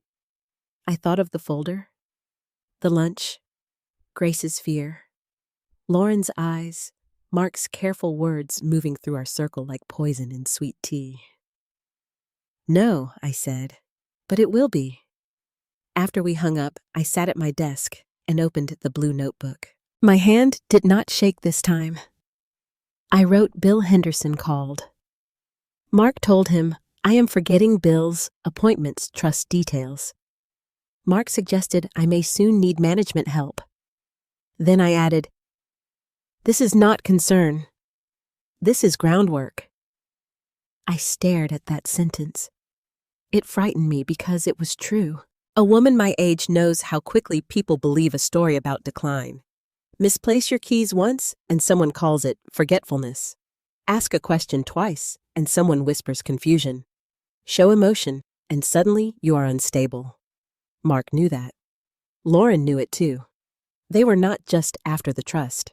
They were after my credibility. That night, I gathered my bank statements, property tax receipts, volunteer schedule, medical appointment calendar, and trust correspondence. I placed everything in labeled folders. I saved every text. I printed every email. I wrote down every conversation I could remember.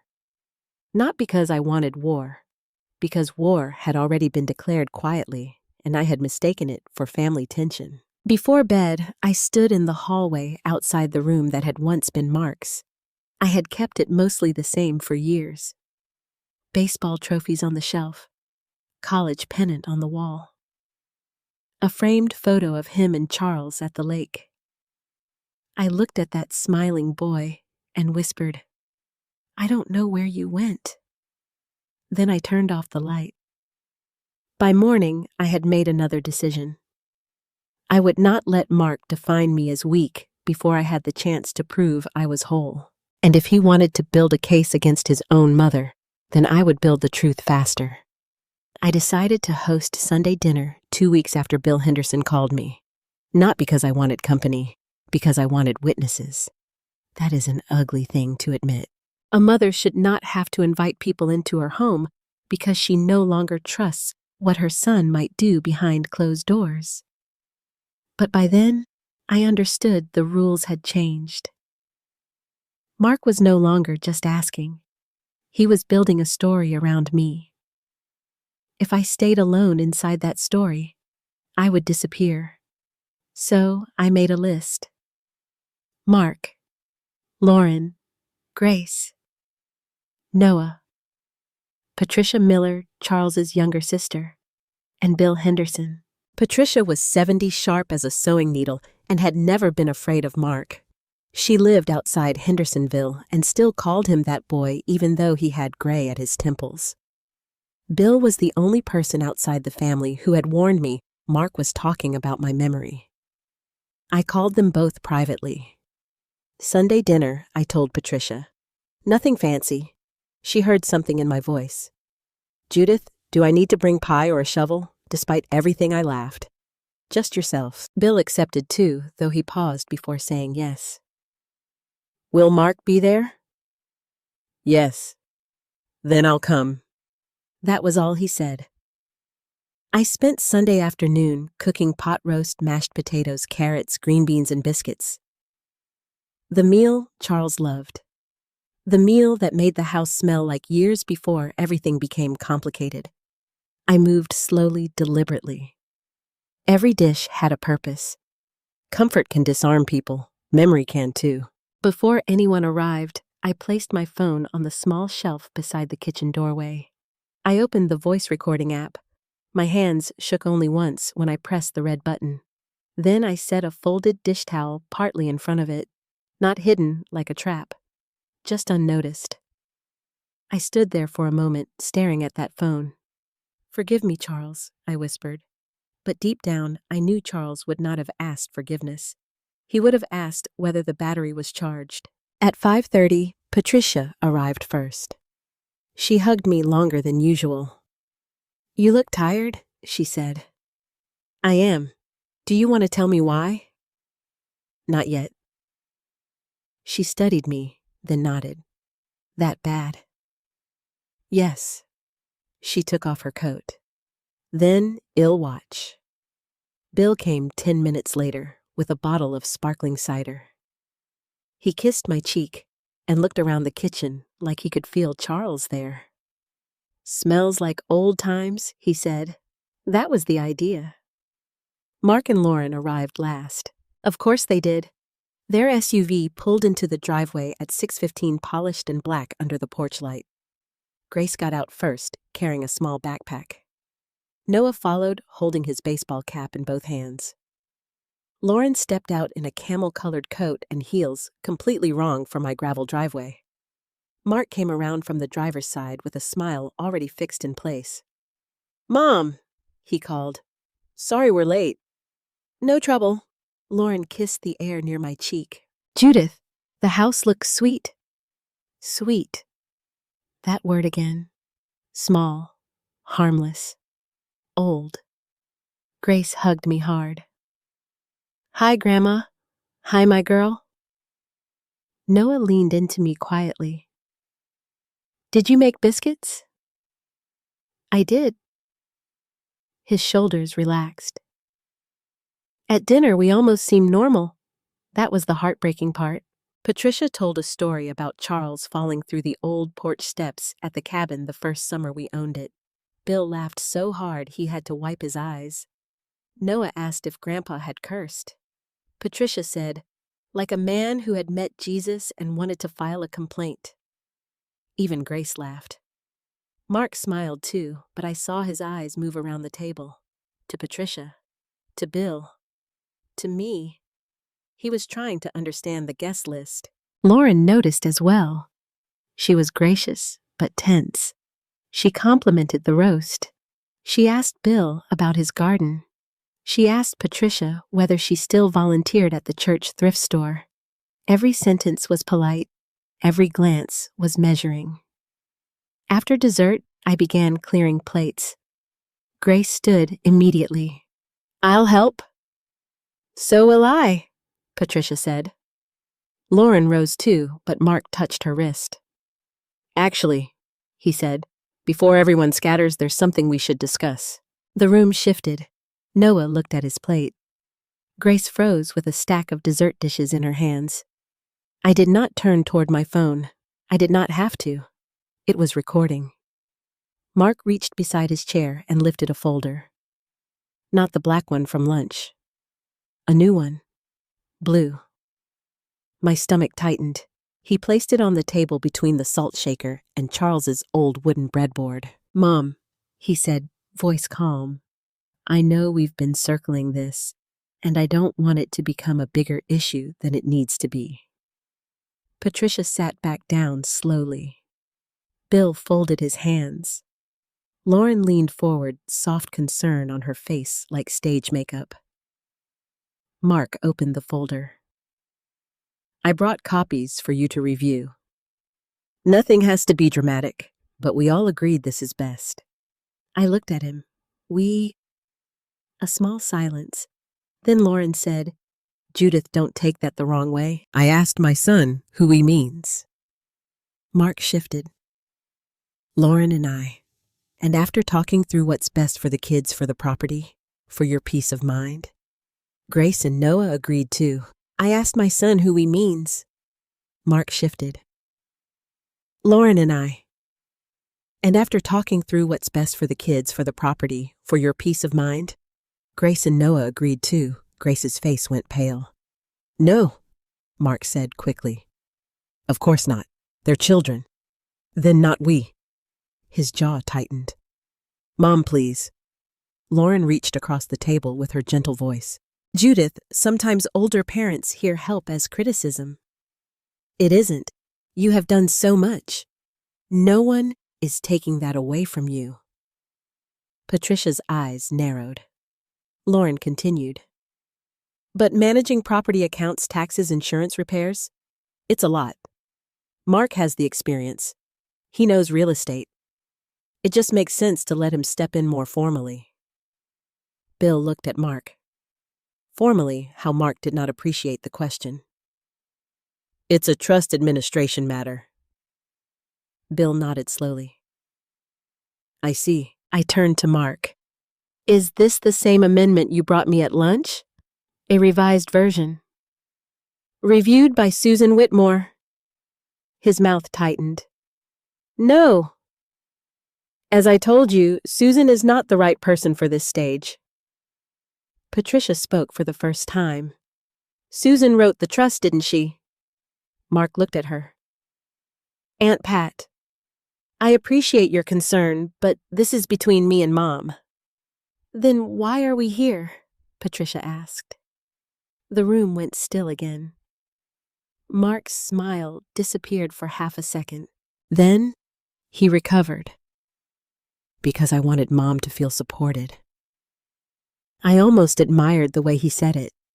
Supported, not pressured, not cornered. Supported. I folded my napkin and placed it beside my plate. "Mark, I am not signing anything tonight." His face flushed. "No one asked you to sign tonight." I looked at the pen already clipped inside the folder. He followed my gaze. Lauren quickly said, "The pen is just there because documents need pens, Judith."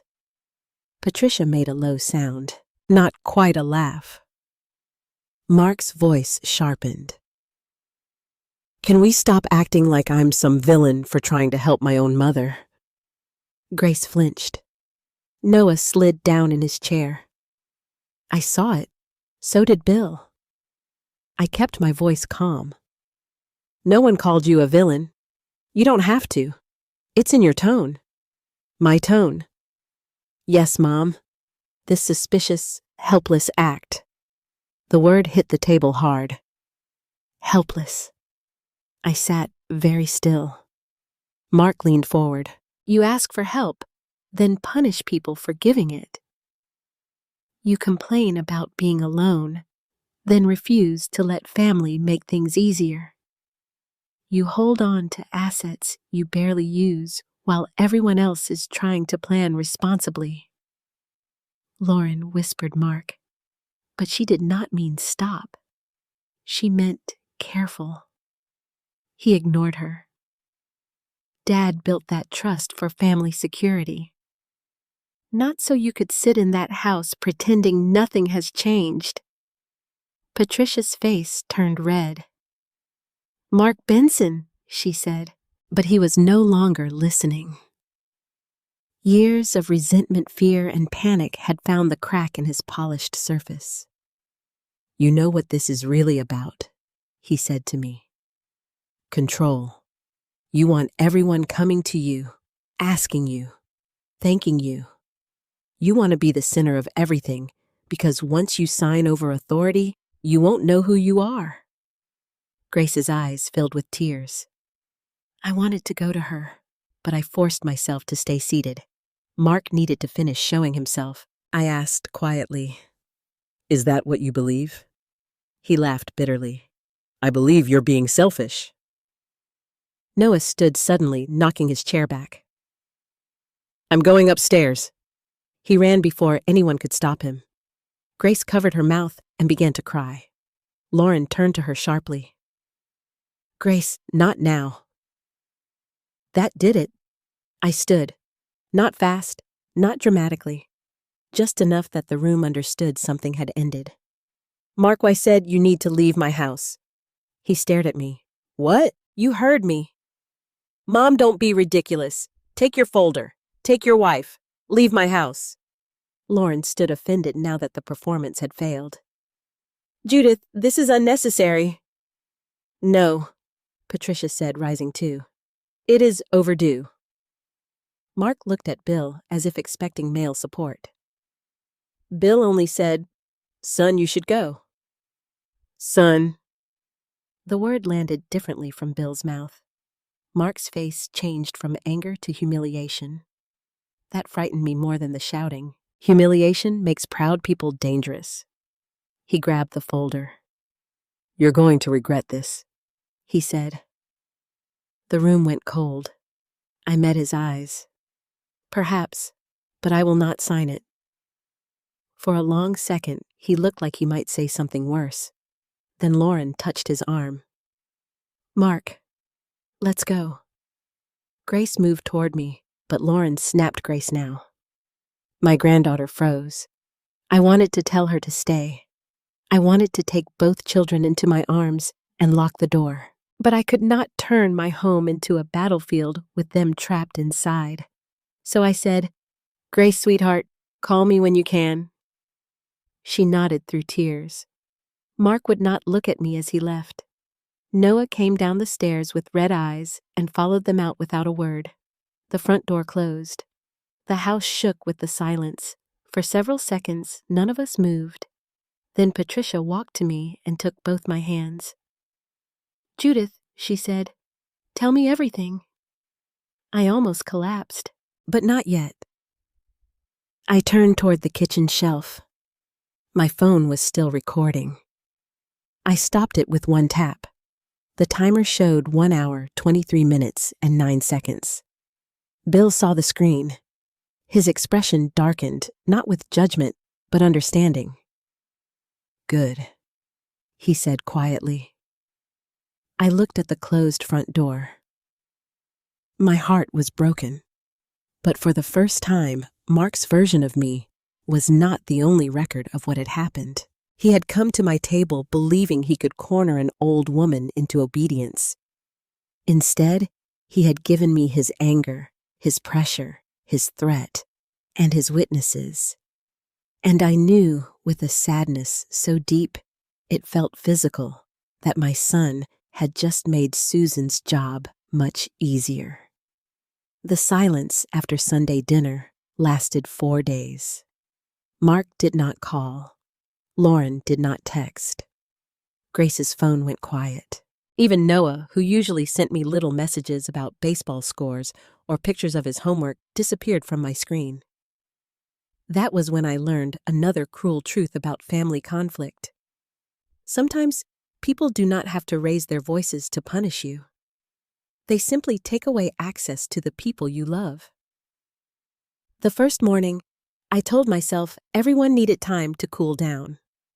The second morning, I told myself Grace was busy with school. By the third night, I was sitting in my kitchen, staring at my phone like it was a hospital monitor. No messages, no missed calls, nothing. I called Mark once. It went to voicemail.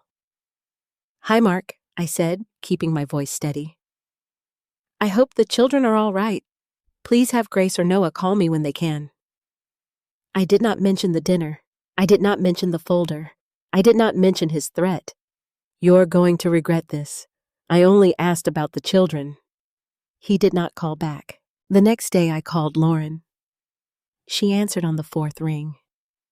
"Judith." Her voice was flat. "Lauren? I'd like to speak with Grace, A, and Noah. They're busy." "With what?" The next day I called Lauren. She answered on the fourth ring. "Judith." Her voice was flat. "Lauren, I'd like to speak with Grace and Noah. They're busy." "With what?" "School. Activities. Processing." "Processing what?" A pause. "Your behavior." Sunday night. I closed my eyes. "My behavior. You threw their father out of your house after he tried to pressure me into signing legal documents at my own dinner table." "That is not what happened." Her voice was cold now. "That is exactly what happened. No, Judith.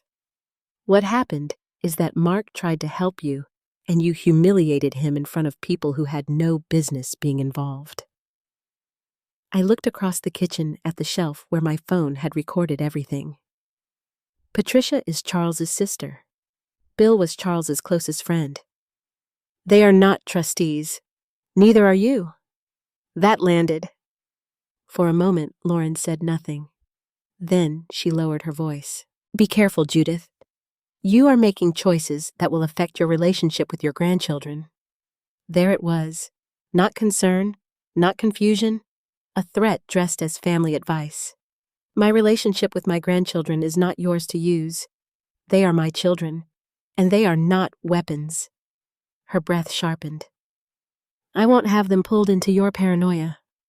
The line went dead. I stood there for a long time with the phone in my hand. Paranoia. That was new. Not tired. Not overwhelmed. Not forgetful. Paranoid. The story was changing. By evening, Grace found a way around it. Her message came from a school email address, not her phone.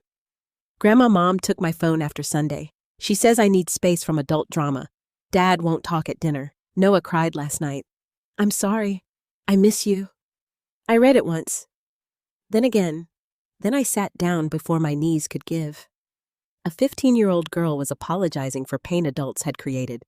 I typed slowly. "My sweet Grace, none of this is your fault. I love you. I am here.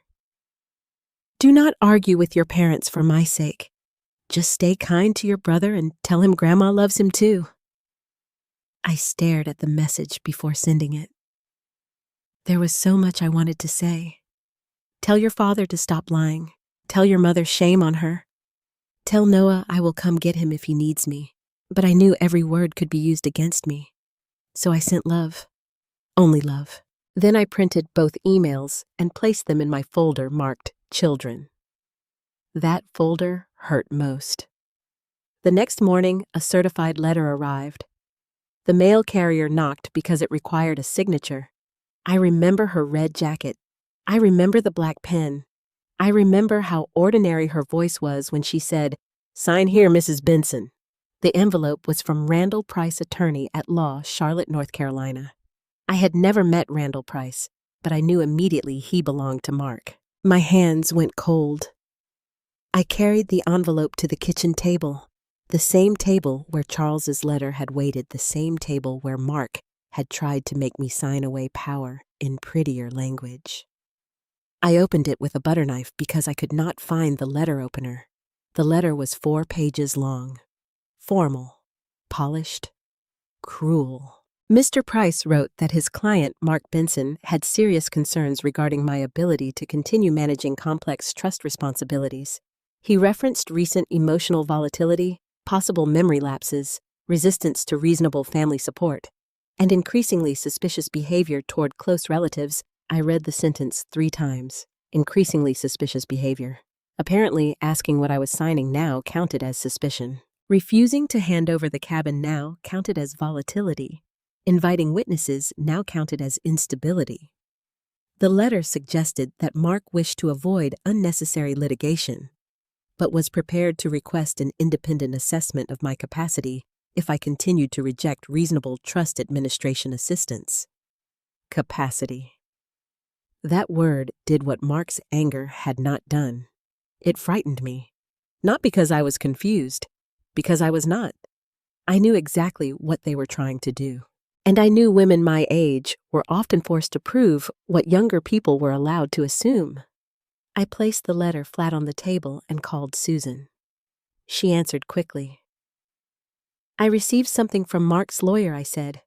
Read me the first paragraph. I did. Susan was silent for a moment. Then she said, Do not respond.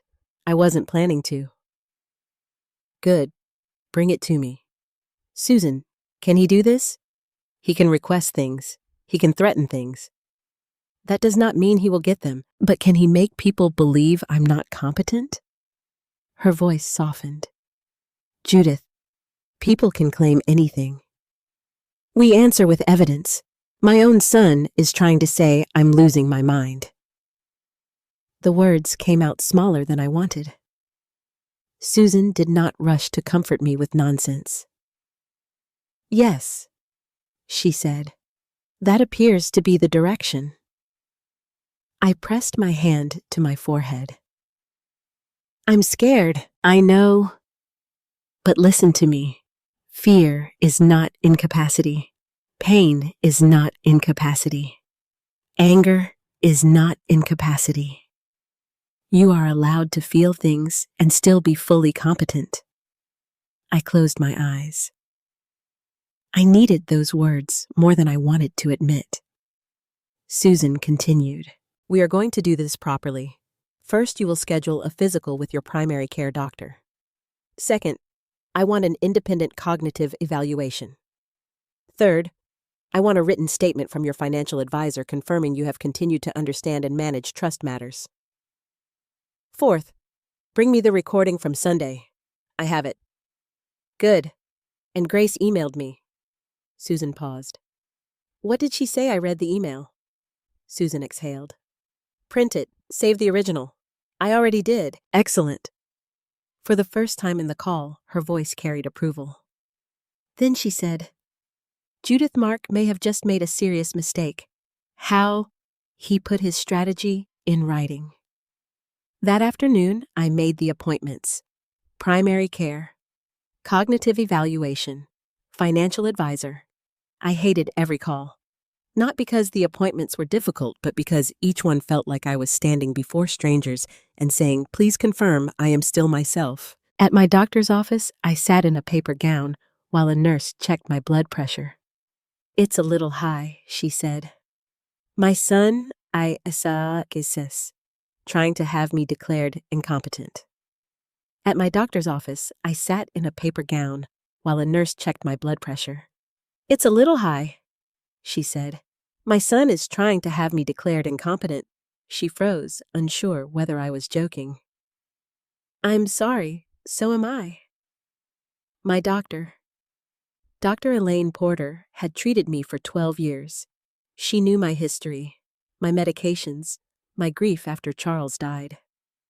She listened as I explained enough without drowning her in family ugliness. When I finished, she leaned back. Judith, I have never had concerns about your cognitive function. Can you put that in writing? Yes. That simple answer nearly made me cry. The cognitive evaluation was more humiliating. A kind woman named Dr. Meredith Shaw asked me questions, tested memory reasoning, attention, language numbers, patterns. I answered everything carefully aware of how much depended on being not just right, but visibly calm. At one point, she asked me to repeat 5 words after several minutes. Apple, river, church, velvet, chair. I remembered them. I also remembered sitting beside Mark when he learned to read. I remembered Charles teaching him how to measure twice and cut once.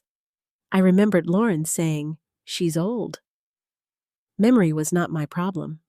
Trust was. When the report came back, Susan called me in. The result was clear.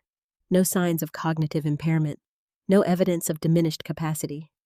Strong comprehension of personal, financial, and legal matters. I sat in Susan's office and read the report twice. For the first time in days, I breathed fully. Susan slid another paper toward me. This is from your financial advisor. I sat in Susan's office and read the report twice. For the first time in days, I breathed fully. Susan slid another paper toward me. This is from your financial advisor. I read that too. It confirmed I attended meetings, asked relevant questions, understood account structures, and made decisions independently. Susan tapped the documents. This is how we answer Randall Price. I nodded, but she was not finished. There's something else. She opened a file. While reviewing property records and correspondence, I found a lender inquiry connected to the Lake Lure cabin. My stomach turned. Victor, yes. Victor Lang. The name had a face now, even if I had never seen it. Susan continued. Mark appears to have represented the cabin as an asset he expected to access through trust restructuring, but he had no legal right. Correct. Did he sign anything? Not against the cabin itself. He couldn't. But he used expected access as part of his financial presentation. I stared at her. So he promised something that was not his. Not against the cabin itself. He couldn't. But he used expected access as part of his financial presentation. I stared at her. So he promised something that was not his. Susan's eyes met mine. Yes. I thought of Charles' letter. Do not let his panic become your emergency. Mark's panic had already crossed into lies. Not just to me, to a lender, to family friends, to his children, maybe even to himself. I looked down at the medical report in my lap. The strangest feeling came over me then. Relief, yes, but also grief. Because the documents proved I was competent. They also proved my son had been willing to claim I was not. And there are some betrayals a mother can survive only by becoming someone stronger than she ever wanted to be. Susan folded her hands. Judith, we need to consider activating the protective clause. I looked at the file, the letter from Randall, the evaluation, the recording, the lender inquiry, the emails from Grace. The story was no longer hidden in whispers. It had become evidence. My voice was quiet when I answered. Then we consider it. Susan nodded. Outside her office window, downtown Asheville moved on like nothing had happened. But inside that room, the future of the Benson family had begun to split in two. On one side was the family Mark wanted to control. On the other was the truth Charles had prepared me to protect. And for the first time, I knew exactly which side I had to stand on. Susan did not use the word betrayal when she laid the documents in front of me. Lawyers have cleaner words: misrepresentation, improper reliance, potential financial abuse, undue pressure. But I was not a lawyer. I was a mother. And when I looked at the lender inquiry with Victor Lang's name printed at the top, all I could see was my son standing somewhere in Charlotte, promising pieces of my life to a man I had never met. Susan placed a yellow tab beside one paragraph. Read this part. I leaned closer. The letter was from Victor Lang's investment office to Mark. It referenced the Charlotte condo project, projected repayment, and anticipated access to family-held real property following trust restructuring. I read that phrase twice. Family-held real property, trust restructuring. Such clean words for something dirty. That means the cabin, I said. Susan nodded. Yes, and trust restructuring means me signing those papers. Yes. My hands folded tightly in my lap. So he told Victor he would get access before I ever agreed. It appears that way. Appears, Susan's expression softened. Judith, I need to speak carefully, but based on what I've reviewed, Mark represented the cabin as a likely source of leverage. Leverage. That was what my life had become. A lever for someone else's mistake. I looked at Susan's office wall where her law degree hung beside a faded watercolor of the Blue Ridge Mountains. Charles used to sit under that painting and joke that no honest man should ever enjoy legal paperwork. He would not have joked now. How much does Mark owe? I asked. Susan opened another file. We are still confirming, but the condo project appears to be in serious trouble. Mark joined a private investment group developing a small luxury condo building in Charlotte. The project ran over budget. Permits were delayed. Interest costs increased. A primary buyer group pulled out. How much? I asked again. Susan hesitated. At least $600,000 in personal exposure? Possibly more depending on guarantees. For a second, I heard nothing. Not the street outside. Not the clock on Susan's wall. Not even my own breathing. $600,000. I thought of all the little things. The expensive SUV, Lauren's catered parties, Grace's school, the new patio furniture, the way Mark always said business was tight but never desperate. He told me he needed a short-term loan because a closing fell through, I whispered. When last year? I gave him $25,000. Susan wrote that down. Was there a promissory note? I almost laughed. No, he was my son. Susan did not scold me. That was her kindness. She simply said, well, include it in the timeline. Timeline, another legal word. To me, it was a row of memories turning ugly. Mark asking for money after Charles died. Lauren commenting on the cabin. The folder at lunch. Grace asking if they were poor. Noah holding the pocket watch like it might be taken away. Everything had been connected. I just had not wanted to draw the lines. Does Lauren know I asked? Susan looked at the papers. She may not know every detail, but from your recording and Grace's comments, she seems aware there is significant financial pressure. She knew enough to push him. Yes. I sat back. She said they deserved the cabin. Susan looked at me over her glasses. Deserving is not ownership. No, I said, but Lauren has always confused the two. That sounded sharper than I expected. Maybe I was tired of being polite about people who had stopped being decent. Susan opened the trust binder again. I want to explain your options clearly. I nodded. Under the protective clause, you can remove Mark from his limited co-trustee role immediately. You can revoke his administrative permissions. You can restrict his access to trust information unless required by law. You can amend future distributions to prevent trust assets from being used to satisfy his personal debts. And Grace and Noah. Their education funds can be separated further. We can ensure distributions go directly to schools, tutors, educational programs, or medical needs. Not through Mark or Lauren. That mattered. More than the cabin, more than the accounts, more than proving Mark wrong. Can Lauren touch those funds? No. Can Mark? Not if we amend properly. I closed my eyes for one breath. Grace would have school. Noah would have options. Their parents' mistakes would not swallow everything Charles built for them. Susan continued. We can also protect the cabin specifically, place restrictions against sale, pledge, refinance, or transfer without approval from an independent fiduciary. Do it. Susan paused. That part is straightforward, but there is a harder question. I opened my eyes. Mark's inheritance. The room seemed to cool. There it was.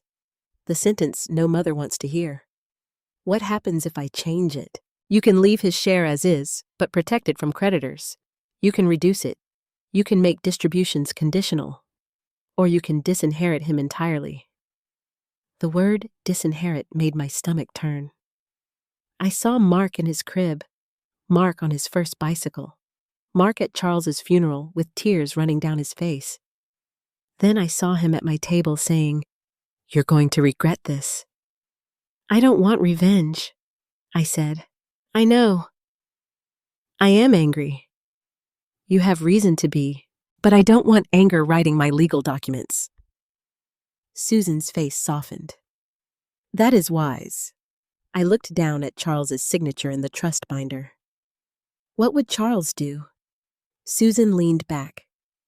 I can't answer for him completely, but you knew him. Yes, and he built the clause. She looked toward the window for a moment, choosing her words. Charles wanted accountability, not cruelty. He wanted to protect you first, the grandchildren second, and Mark from his worst impulses if possible. I nodded slowly. That sounded like Charles. Firm foundation, not a fire. So what does accountability look like? I asked. Susan pulled a clean legal pad closer.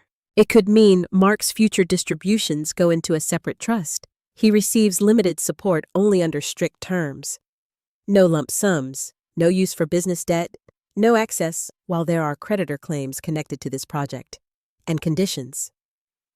Yes, financial counseling, written acknowledgement of his conduct, full disclosure of debts, no further attempts to challenge your capacity, possibly family counseling if you choose. I let out a long breath. A written acknowledgement, not a public humiliation, not begging, just truth. I want him to have a road back, I said. Susan's pen paused. But I don't want the road paved with my silence. She wrote that down. Then she said, That may be the clearest thing you've said today. I smiled sadly. It cost enough to learn. For the next hour, Susan and I built the bones of a new trust structure. Mark would be removed. The cabin would be protected. Grace and Noah's funds would be locked away from parental misuse. A professional fiduciary would be added for oversight. My home would remain mine for life. Mark's future share would not vanish, but it would no longer be a reward for pressure lies or panic. When we finished, Susan set down her pen. There's one more thing. I knew from her tone I would not like it. What the once? Mark is notified. He may react badly. He already has. This may be worse. He will see this as loss of control. It is, yes, but people like Mark often call consequences betrayal. People like Mark. The phrase pierced me because she was right and because he was still my son. I looked at her. How did we get here? Susan did not answer quickly. When she did, her voice was quiet. One small compromise at a time. That followed me home. One small compromise at a time. I thought of every time I had swallowed a comment.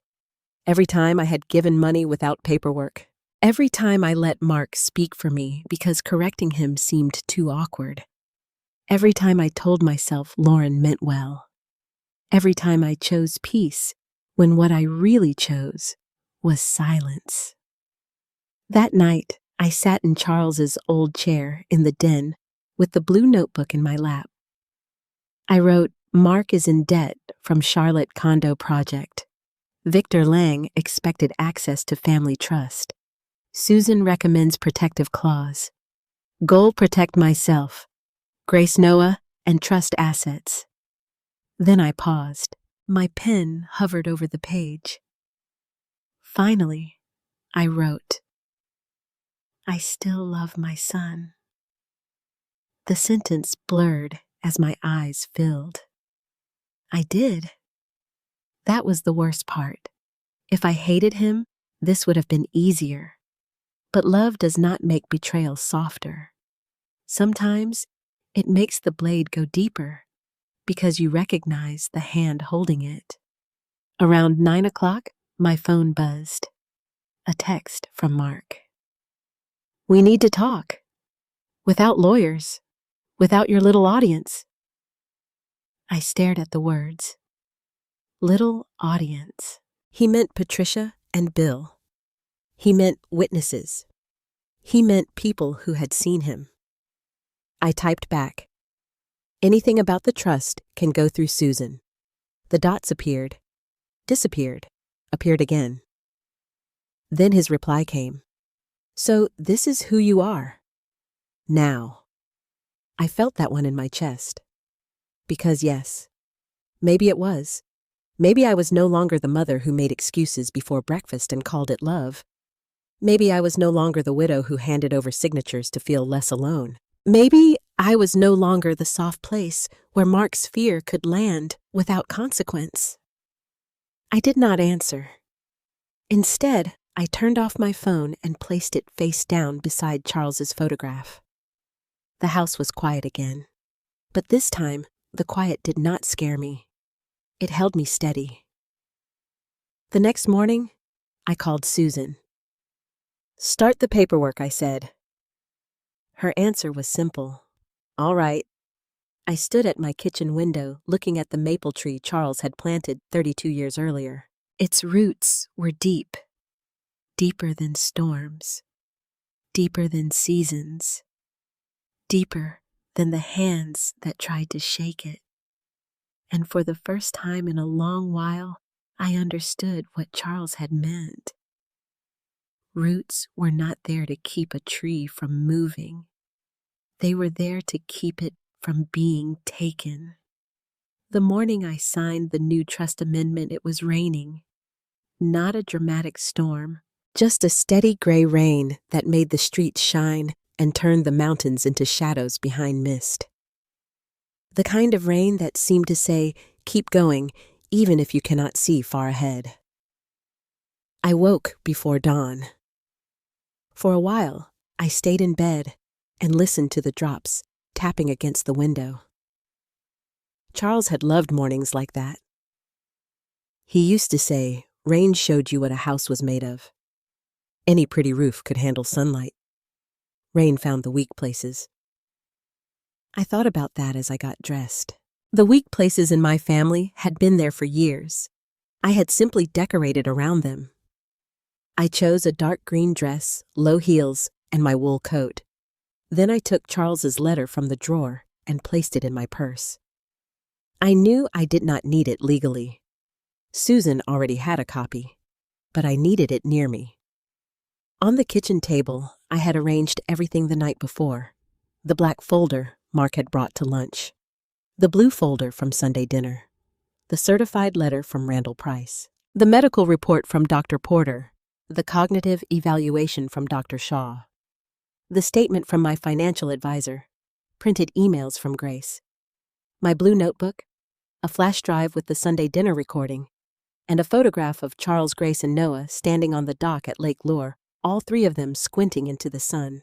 I looked at that photograph the longest. Noah had been 6. Grace had been 10. Charles had one arm around each child. His ball cap tilted back. His smile crooked because he hated having his picture taken. Behind them, the water was bright. Nothing in that photo knew what was coming. I placed it carefully in the front pocket of my folder. Then I drove to Susan's office. The windshield wipers moved back and forth like a metronome. I passed the bakery where Charles used to buy cinnamon rolls on Saturdays. I passed the hardware store where everyone still knew his name. I passed the school where I had taught children how to read, how to line up, how to say sorry when they hurt someone. I wondered when my own son had forgotten that last lesson. Susan met me at the top of the stairs. She was not smiling. That helped. Some days do not need cheerfulness. They need steadiness. Good morning, Judith. Good morning. Are you ready? I looked down at the folder in my hands. No. She nodded. Come in anyway. Inside her office, a man stood near the window. He was in his late 50s, tall, neatly dressed, with a calm face and silver-rimmed glasses. Judith Susan said this is Thomas Reed. He stepped forward and offered his hand. Mrs. Benson, Mr. Reed, Thomas is the independent fiduciary I mentioned, Susan said. If you proceed, he will serve in an oversight role for major trust decisions. Thomas spoke gently. My role is not to replace you. It is to protect the structure you choose today and ensure no beneficiary misuses trust assets. I appreciated that he said beneficiary. Not son, not family, beneficiary.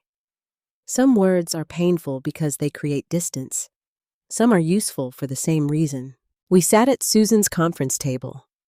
Not her desk this time. The conference table made it feel official. Final.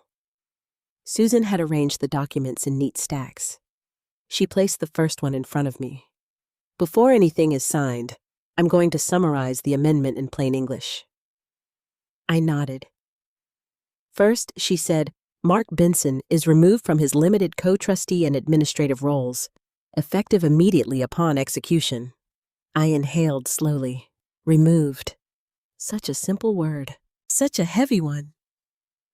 Second, Susan continued. Mark will no longer have authority to communicate with financial institutions, insurers, contractors, or advisors on behalf of the trust, unless you specifically authorize it in writing. I thought of all those times he had said, I'll handle it. Now he would not. Third, the Lake Lure cabin is protected from sale pledge refinance transfer or use as collateral for personal debts of any family member. Any future major decision involving the cabin requires approval from you, Thomas, and me, or successor advisors if necessary. The cabin. Protected.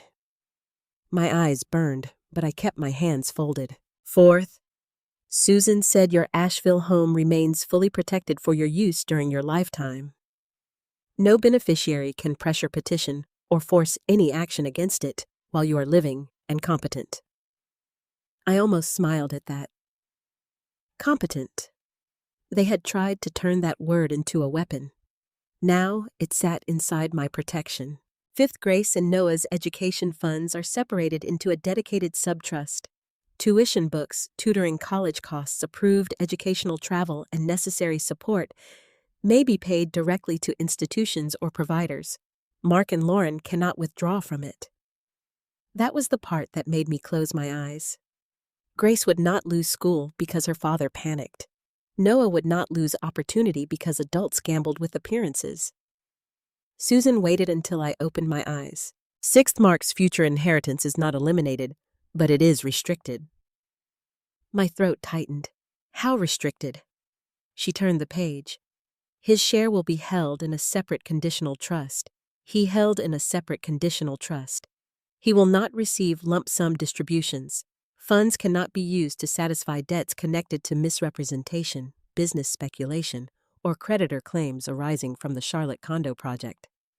Thomas added, that prevents creditors from viewing his future share as an easy target. Susan continued, before any discretionary distribution beyond basic limited support, Mark must complete financial counseling, provide full disclosure of debts, cease any challenge to your capacity without medical basis, and provide a written acknowledgement of pressure exerted upon you.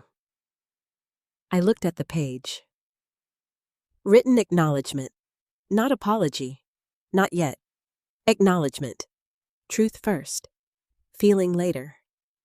And if he refuses, I asked, then distributions remain restricted. I nodded slowly. That seems fair. Susan's face softened. It is more generous than many people would be. I looked down at my hands. They are still his father's hands in some ways. I said, Susan understood. Mark had Charles's hands, broad palms, square fingers. A builder's hands, though he had chosen contracts instead of lumber. I used to watch those hands hold Grace as a baby. Now those same hands had pushed legal papers toward me like bait. The signing took nearly an hour. Each document had tabs. Each tab required my name. Judith Benson, Judith Ann Benson. Initial here, sign here, date here. At first, my signature was steady, then halfway through my hand trembled. Susan noticed. We can pause. No. Judith. If I pause too long, I'll remember him as a little boy. She said nothing. I signed the next page, and the next. Every signature felt like closing a door I had once kept open with both hands. But some doors do not protect a home. Some let the weather in. When we reached the final page, Susan turned it toward me carefully. This executes the amendment. I stared at the empty signature line. For a moment, I heard Mark's voice again. My mother has no power anymore. I heard Lauren. Make her feel like it's the loving thing to do. I heard Charles. Stand up. So I did. I signed my name, Judith Ann Benson. The room was quiet afterward. No thunder, no music, no sudden feeling of triumph. Just ink drying on paper. I had expected to feel powerful. Instead, I felt older. Maybe real power does that. Maybe it does not lift you above grief. Maybe it simply lets you carry grief without handing your life to the person who caused it. Susan gathered the documents. It's done. I nodded. Thomas signed where he needed to sign. Susan notarized the pages. Her stamp landed firmly on the paper, one clean sound after another. Thunk, thunk, thunk. Each one felt like a lock sliding into place. When everything was finished, Susan handed me a copy. Mark will not be notified today unless you want him notified. No. Susan looked at me. I thought you might say that. I want to see what he does next. Be careful. I am. I mean it. So do I. I placed my copy into my folder. Before leaving, I took out the photo of Charles and the children on the dock. Susan saw it and touched the edge gently. He loved that place. He loved what it gave us. What was that? I looked at Charles's smile. A place where nobody had to perform.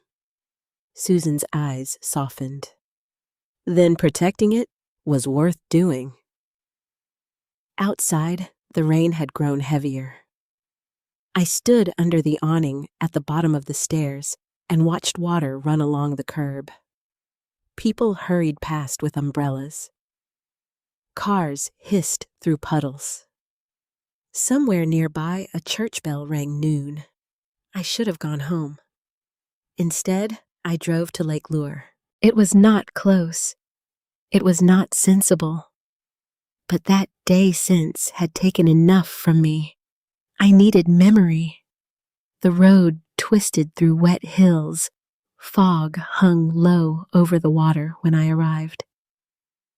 The cabin sat quiet beneath the trees, its porch damp, its windows dark. I unlocked the door.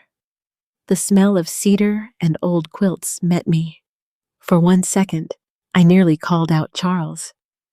The silence answered kindly. I walked through the small living room, past the stone fireplace, past the shelf, with board games missing half their pieces past the wall, where Grace and Noah's height marks climbed in pencil, beside Mark's old marks from childhood.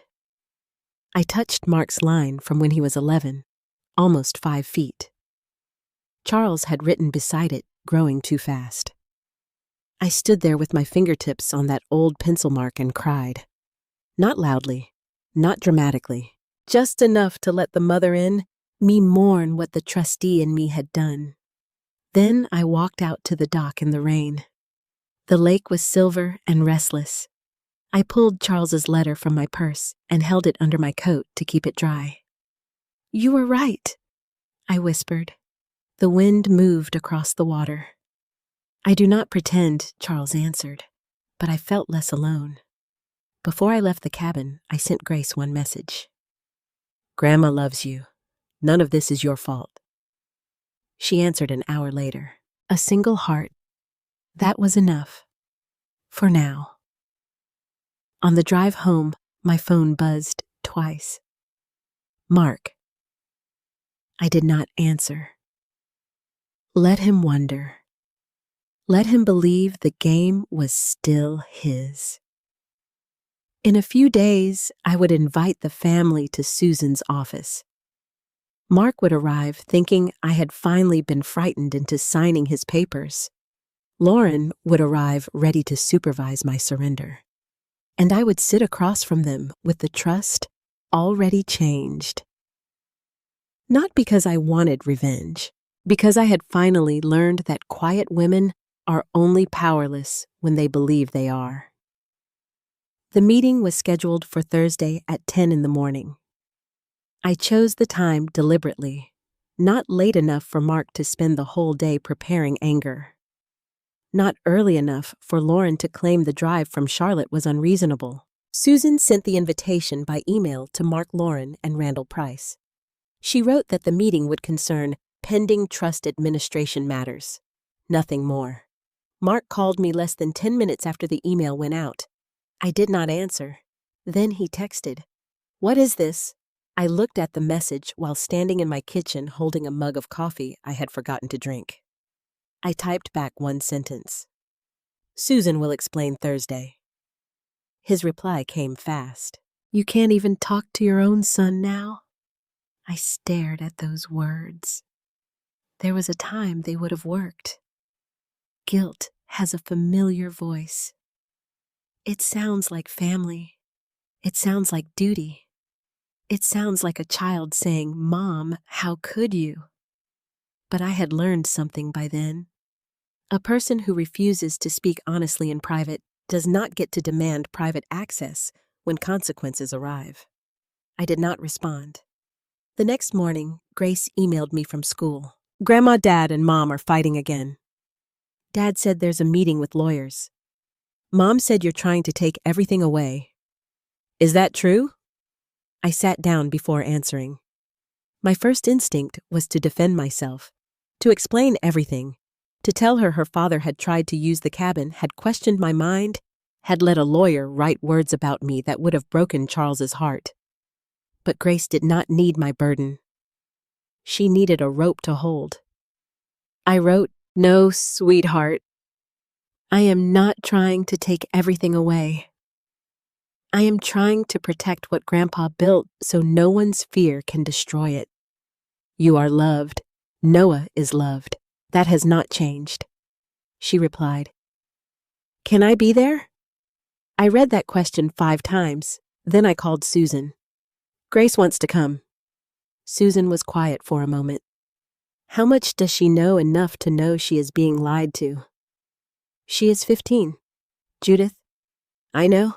If she attends, it will change the room. Maybe the room needs changing. Susan exhaled slowly. I would not put her through the legal discussion from the beginning, but if she is determined, we can arrange for her to come near the end. Patricia can bring her. That gives us control. Would that be wrong? It depends why she is coming. I looked out the window at the maple tree. She is tired of hearing about her life from behind closed doors.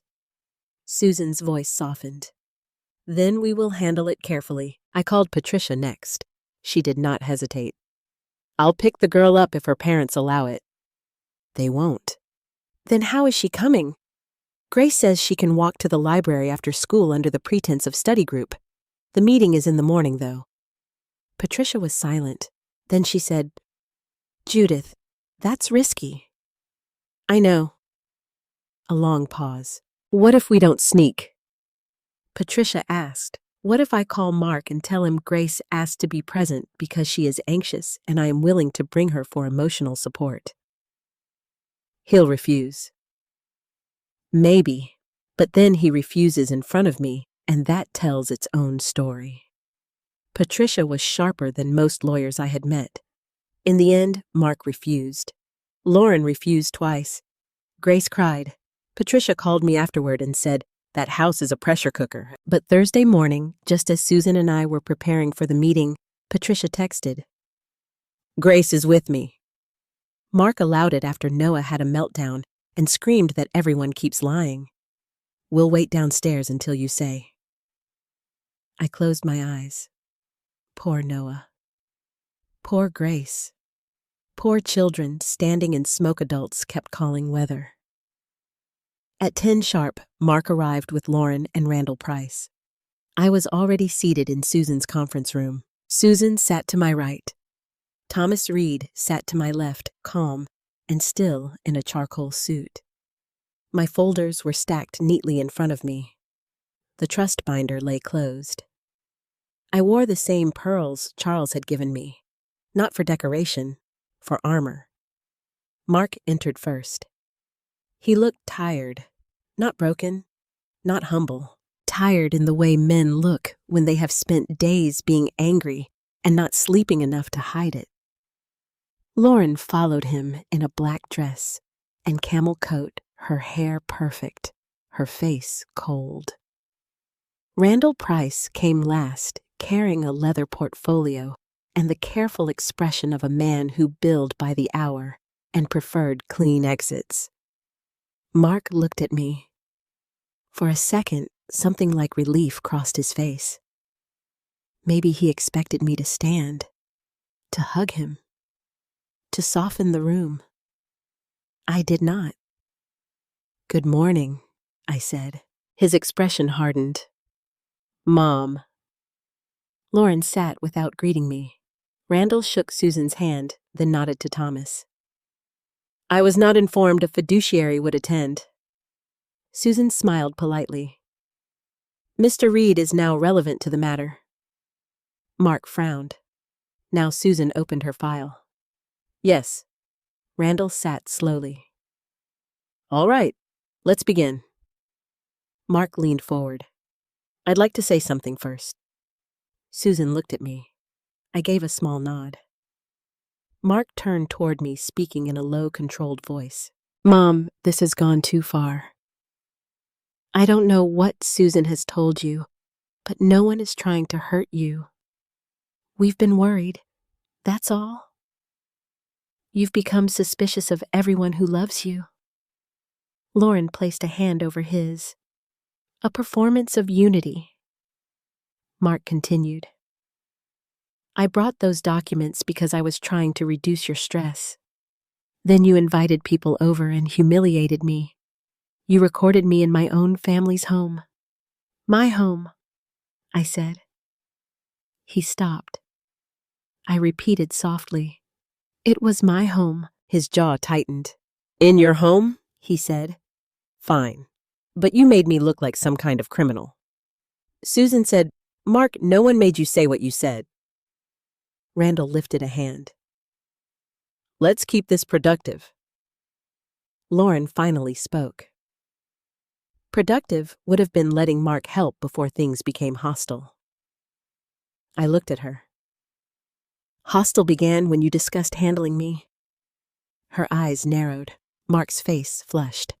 Randall looked from Lauren to Mark. It was quick, but I saw it. He did not know that sentence. Susan did. She slid a transcript across the table. For context, this is a partial transcript from the Sunday dinner recording and other documented statements. Randall picked it up. Mark did not. Lauren stared at the paper as if it had insulted her.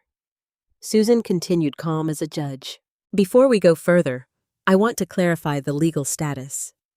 Judith Benson has completed an independent medical review, a cognitive evaluation, and financial competency confirmation.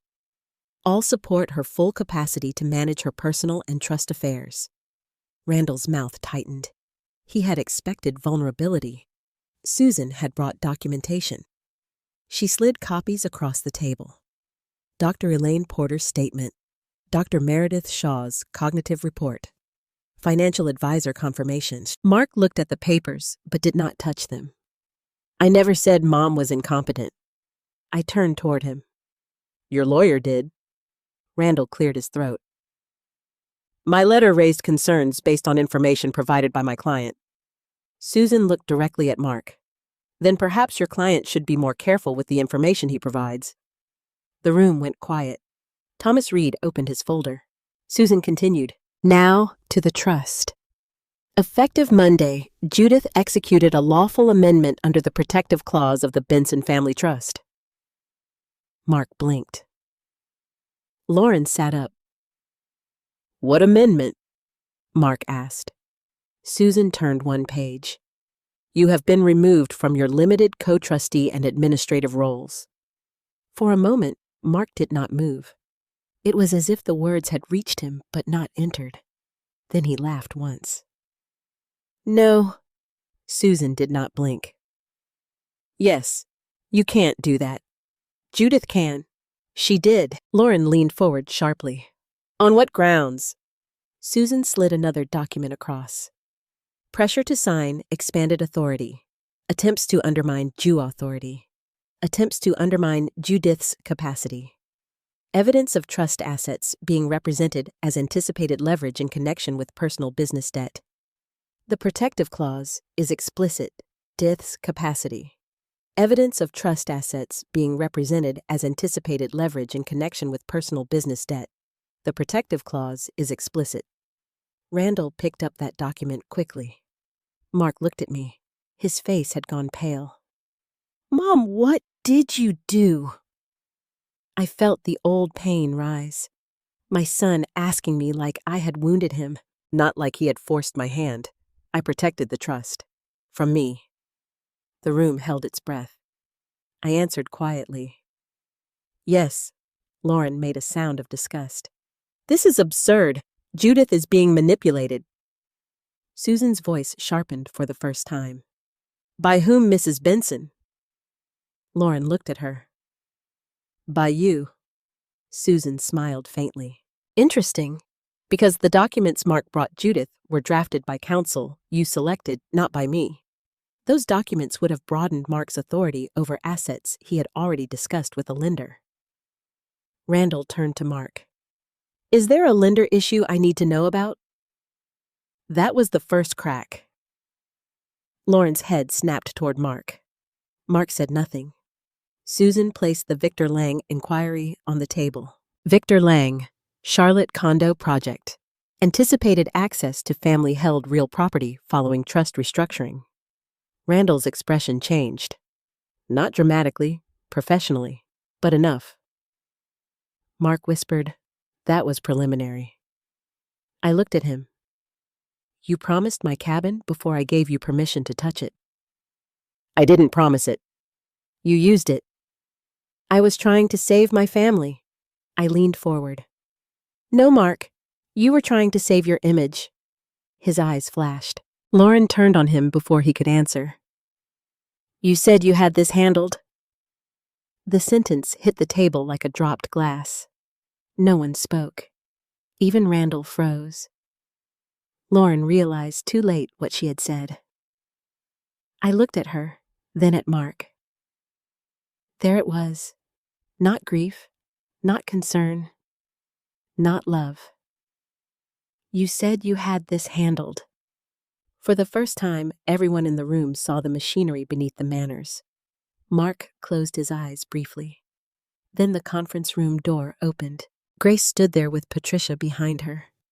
My granddaughter's face was pale, but steady. Mark stood halfway. Grace, what are you doing here? Grace looked at him. I asked to come. Lauren's voice went sharp. You should be downstairs. Grace did not move. Her eyes went from her father to me, then to the papers on the table. I want to know if it's true. Mark swallowed. What's true? Grace's voice trembled. That you told Mom Grandma had no power. No one answered. And in that silence, the truth filled the whole room. Grace stood in the doorway like a child and a woman at the same time. Her hands were clenched at her sides. Her eyes were red, but she did not look away from her father. "Did you say that?" she asked again. "Did you say Grandma had no power?" Mark's mouth opened. Nothing came out. For all the meetings, all the legal letters, all the careful language about capacity and trust administration. It was that one question from his daughter that finally made him look small. Lauren stood quickly. "Grace, this is not appropriate." Grace did not even look at her. "Mom, please don't." 2 simple words. "Please don't." They cut through the room harder than anger. Lauren's face tightened. "You are a child. You don't understand what is happening." Grace turned then. "I understand that everyone keeps saying this is for me and Noah, but nobody asks us anything. I understand Dad is scared. I understand you're angry. I understand Grandma cries when she thinks we can't hear." That last sentence nearly broke me. I looked down at the table. I had tried so hard to protect her from my pain, but children feel truth through walls. Mark lowered himself back into his chair. "Grace," he said softly, "this is complicated." "No, Dad. Math is complicated. Chemistry is complicated. This is just lying with bigger words." Patricia stepped closer behind her, but she did not touch her. She let Grace stand on her own. Randall Price closed his portfolio slightly, as if he already knew the meeting had moved beyond law. Susan looked at me. I nodded. Grace deserved truth now, not all of it, but enough. I turned toward her. "Sweetheart, your father was under financial pressure. He wanted access to parts of the family trust." I said no. Grace looked at Mark. Because of the cabin, Mark covered his face with one hand. Lauren snapped. "This is exactly why she should not be here." Thomas Reed spoke for the first time since Grace entered.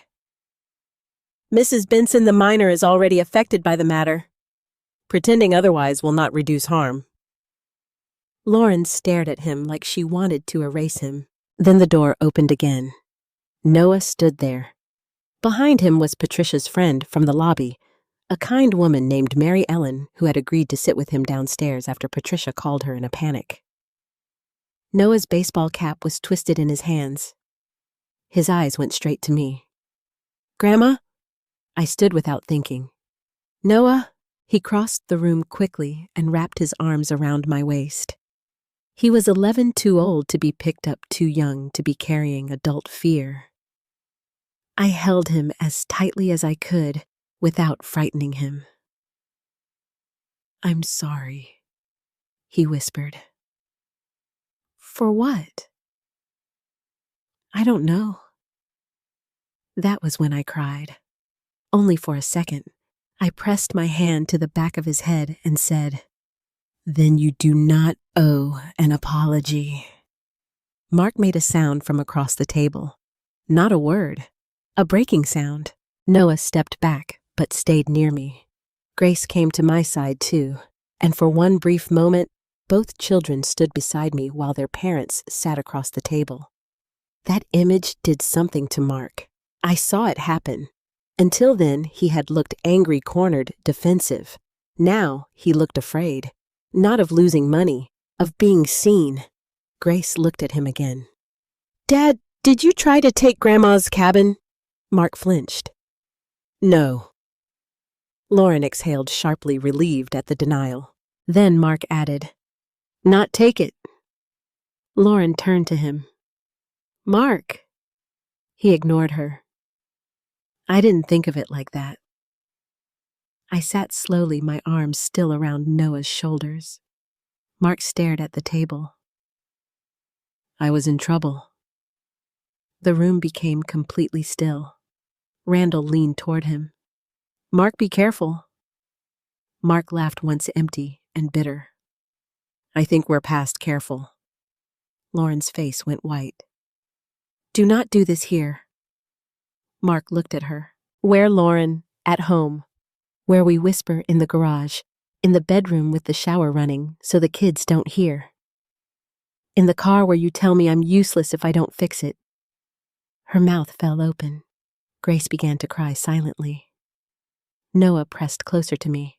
Mark looked at Susan, then at me. The condo project failed.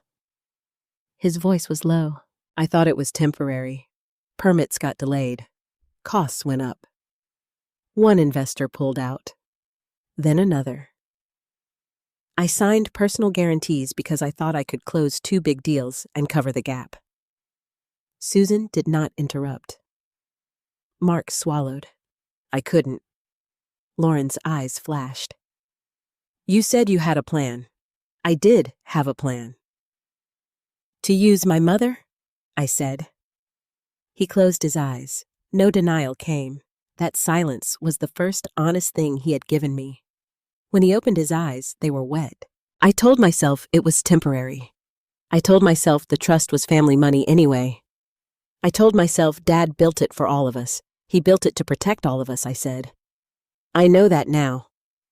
No, Lauren said sharply. You don't get to rewrite this like you're some tragic victim. We had obligations. We had a mortgage, tuition. Your mother sits on assets while we are drowning. I turned to Lauren. My husband and I worked 40 years for those assets. And we worked too, she shot back. To build what Patricia asked. Appearances, Lauren spun toward her. You have no idea what it costs to maintain a life in Charlotte. Patricia did not blink. I know exactly what it costs when people confuse lifestyle with survival. Lauren's face hardened. This family never respected me. There it was. The old wound beneath the greed. Maybe Lauren had always felt outside the Benson family.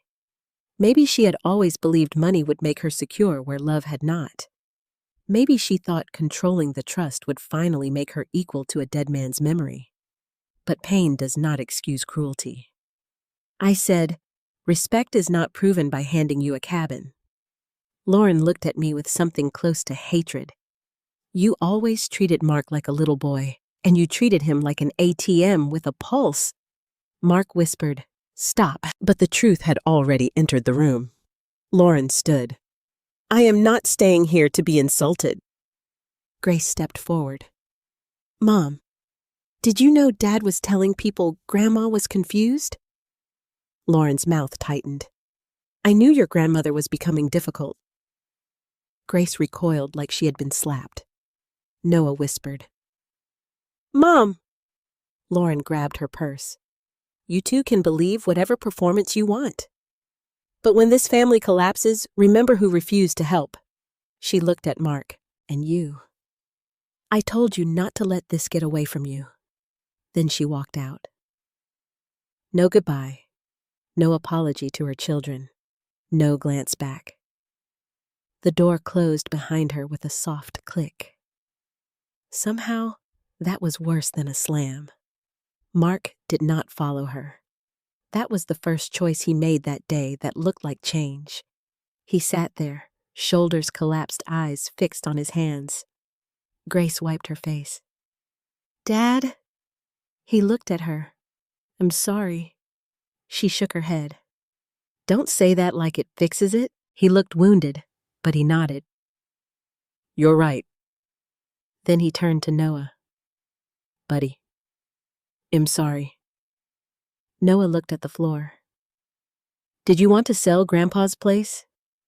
Mark breathed in sharply. I wanted to use it to get out of trouble. That's yes? Noah said.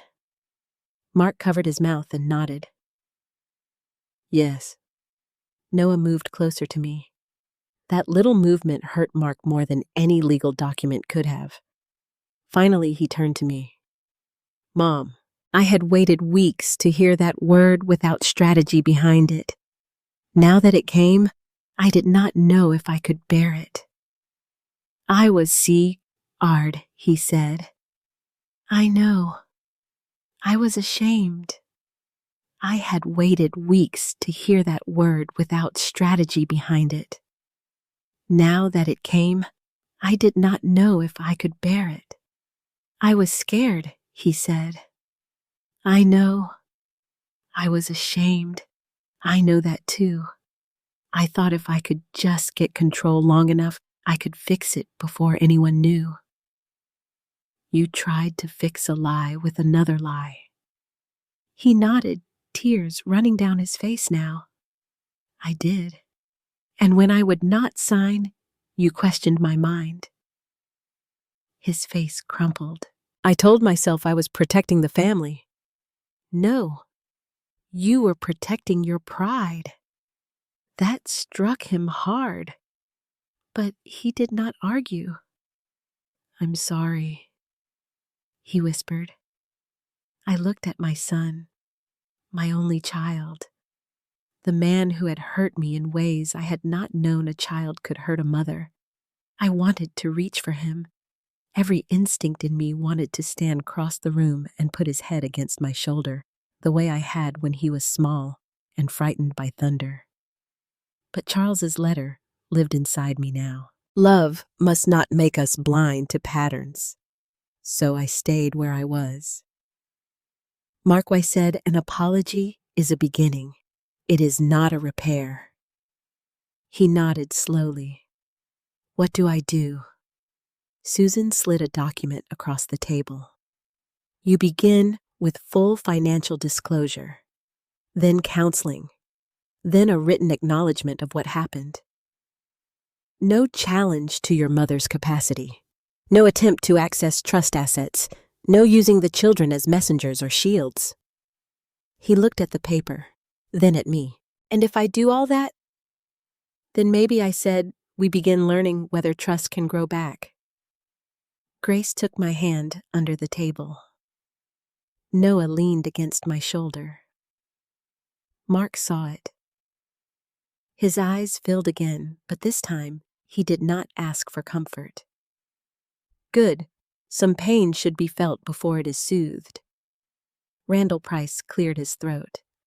I believe my client needs time to review these terms. Mark shook his head. No. I need to start telling the truth. For the first time that day, Susan's face softened. Patricia crossed her arms and muttered, About time? It was not a happy ending. Not yet. But it was the first honest room we had stood in for months. And sometimes in a family built on secrets, honesty does not feel like healing at first. It feels like a wound finally opened wide enough to clean. The months after that meeting were quieter, but not easier. People think the truth fixes everything once it is spoken. It does not. Truth is not a broom. It does not sweep the broken glass away. It only turns on the light so everyone can finally see where not to step. Mark and Lauren separated 6 weeks after the meeting at Susan's office. He did not tell me first. Grace did. She emailed me one Tuesday evening. Dad moved into an apartment. Mom says it's temporary. Noah won't talk about it. I read the message at my kitchen table with my hand pressed against my chest. For years, I had worried Mark and Lauren were too united against me. Now that they were splitting apart, I did not feel victorious. I felt tired. A family breaking is still a family breaking, even when it needed to happen. Mark called me 2 days later. This time, I answered. Mom. His voice was different, not soft enough to trust, but stripped of performance. Yes, Mark. I moved out. I heard. A pause. From Grace. Yes. He exhaled. I should have told you. Yes, I didn't know how. I looked toward the window. The maple leaves had begun turning at the edges, a thin line of gold against green. You start with the truth, I said. Then you keep going. He was quiet for a long time. I'm in a small place near the office. 1 bedroom. It's not much. Is it safe? Yes. Then it is enough for now. He let out a sad little laugh. That sounds like something Dad would say. It is. The silence after that was full of Charles. Then Mark said, I sold the SUV. I closed my eyes. The black SUV had once sat in my driveway like proof of the life he wanted everyone to think he had. Good. I'm working with a debt attorney. Not Randall. Someone else. Good. I started financial counseling. I did not praise him too much.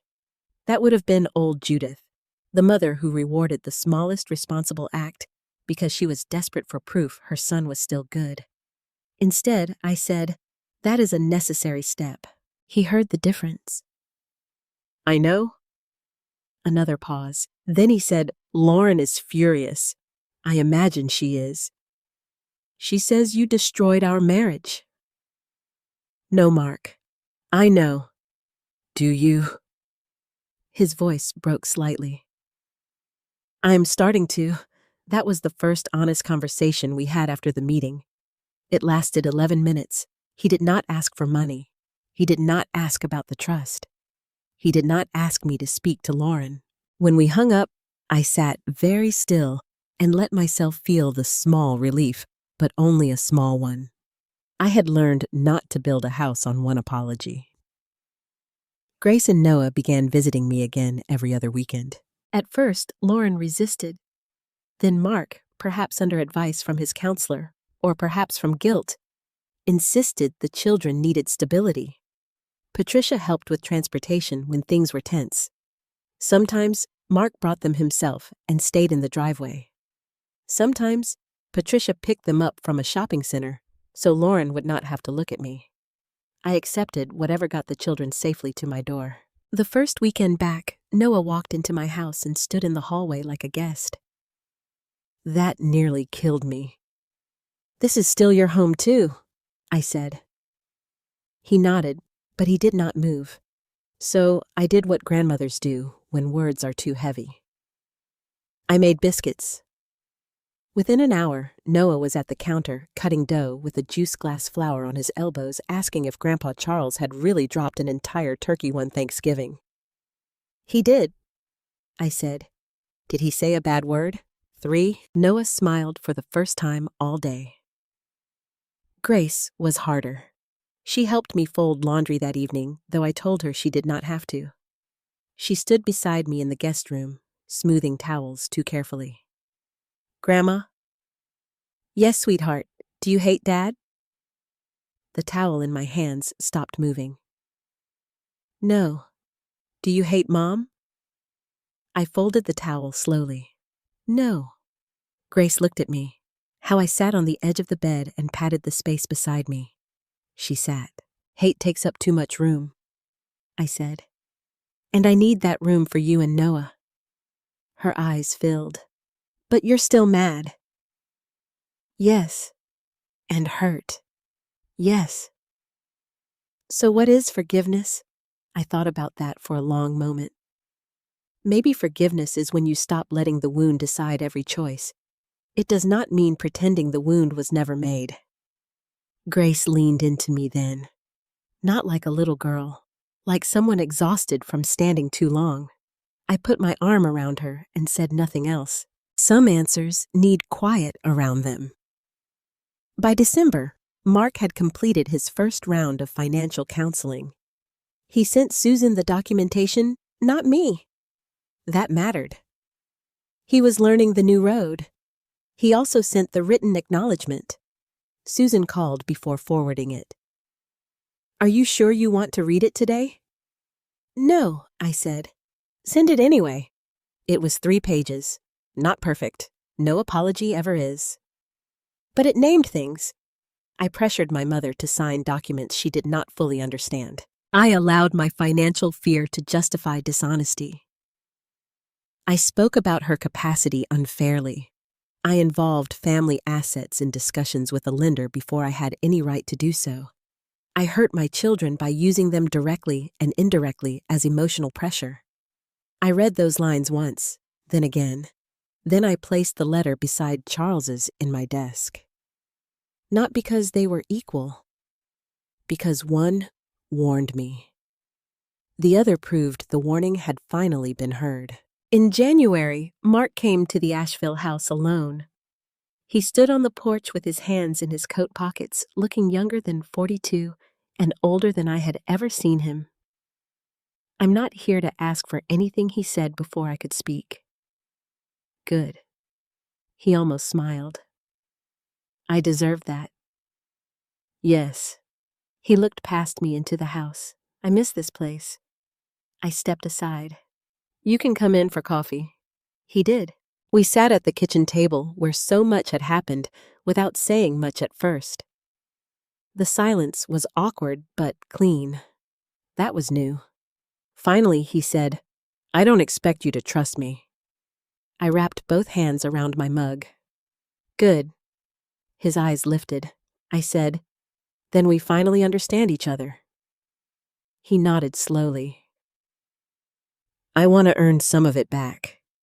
You earn trust in inches, Mark, not speeches. I know. I hope you do. He stayed 28 minutes. When he left, he kissed at my cheek and did not linger, did not guilt me, did not ask whether I loved him. That was progress too. Spring came late that year. The first warm weekend in April, I took Grace and Noah to the cabin at Lake Lure. The trust protected it now. No lender could touch it. No panic could pledge it. No argument could turn it into a bargaining chip. When we arrived, Noah ran straight to the dock. Grace stood on the porch, breathing in the cedar air. It feels the same, she whispered. That is why your grandfather loved it. We opened windows. We swept the porch. We made grilled cheese sandwiches and tomato soup. That night, we sat by the fireplace, and I told them stories about Charles. Not perfect stories, real ones. How he burned pancakes, how he sang off key in church, how he once drove 40 miles in the wrong direction because he refused to admit I was better with maps. Noah laughed until he hiccuped. Grace smiled into her mug. The cabin felt alive again. Not healed, alive. A few weeks later, Mark came to the cabin by himself. He called first. That mattered. Mom, the front steps are still loose, aren't they? They are. I remember Dad saying he meant to fix them. So do I. I could come Saturday, just to fix them. I looked out toward the lake through the kitchen window. No trust talk, I said. No trust talk. No money talk. No money talk. No Lauren talk. A pause. No Lauren talk. He came Saturday morning in an old pickup he had borrowed from a friend. No expensive watch. No leather folder. No cologne strong enough to announce him before he entered a room. Just jeans, work gloves, a toolbox, and tired eyes. For 3 hours, he worked on the steps Charles had meant to repair. I watched from the porch swing with a glass of iced tea. The sound of hammering moved through the trees. Once Mark stopped and ran his hand along the railing. Dad built this crooked, he said. I almost smiled. He said crooked things have character. Mark looked over his shoulder. He said that after you noticed, didn't he? Yes. For the first time in a long while, we laughed together. Not much, but enough. When he finished, he stood at the bottom of the steps and tested them with his weight. They're solid now, he said. I walked down carefully. They did not shift. Thank you. He nodded. Then he looked at the lake. I almost lost this place. No, I said. He turned. You almost lost yourself. His eyes filled, but he did not look away. I know. That was enough for that day. Not full forgiveness, not full trust, but enough. As summer came, I started a new tradition. Every year, Grace and Noah would spend 1 week with me at the cabin. We would cook simple meals, swim, if the weather allowed, read on the porch, and talk honestly about things families usually hide. Money, fear, pride, boundaries, love. I told them, never measure love by how much someone lets you take from them. Grace wrote that down in a notebook. Noah asked if that applied to baseball cards. I told him especially baseball cards. By then, Mark and Lauren were still separated. I did not know if they would divorce. I did not know if Mark would fully rebuild. I did not know if Lauren would ever understand what she had done. But I had stopped needing every ending to be neat. Life is not a movie where one meeting fixes a family. Sometimes, healing looks like a son repairing steps instead of asking for signatures. Sometimes, justice looks like grandchildren sleeping safely under a roof no one can gamble away. Sometimes, power is not loud at all. It is an older woman sitting on a porch at sunset, knowing the house behind her is still hers. The memories are protected, the children are safe, and her love no longer requires her disappearance. Mark once said I had no power. He was wrong. My power was never in the trust alone. It was in the moment I stopped confusing surrender with love. It was in the moment I chose truth over peace. It was in the moment I finally understood that a mother can keep her heart open and her boundaries locked at the same time. And if Charles was right that roots matter, then I know this now. Roots do not just hold us where we are. Sometimes they keep us from being dragged away by people who forgot what family means. After all of this, I learned something I wish every mother, grandmother, widow, and older woman could hear before she is forced to learn it the hard way. Age does not make you powerless. Kindness does not make you weak. And loving your family does not mean handing them the keys to your dignity. For years, I believed peace was something I had to purchase with silence. I thought if I gave enough, forgave enough, smiled enough, and stayed gentle enough, the people I loved would remember to love me back properly. But love does not always protect a woman from being used. Sometimes, love is exactly what selfish people reach for first because they know a good heart hesitates before it says no. I still believe in family. I still believe in forgiveness. I still believe people can change when they are willing to face the truth. But I no longer believe that a mother must disappear to keep her children comfortable. Boundaries are not cruelty. Sometimes, boundaries are the last honest form of love left. When I changed the family trust, I was not trying to destroy my son. I was trying to stop him from destroying me, my grandchildren's future, and what my husband had built with a lifetime of honest work.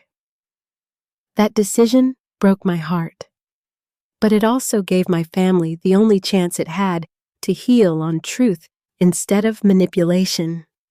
So, if you are watching this and someone has made you feel old, small, guilty, or inconvenient in your own family, please hear me. You are still allowed to ask questions. You are still allowed to say no. You are still allowed to protect what you built. And you are still a whole person, even if someone else only sees what they can get from you. If this story touched your heart, tell me in the comments. Have you ever been underestimated or pressured by someone you loved? What would you have done in Judith's place? Also comment where you're watching from and what time it is there. I truly love seeing how far these stories travel. And if you want more emotional family stories about betrayal, dignity, justice, and healing, please subscribe and stay with us for the next one.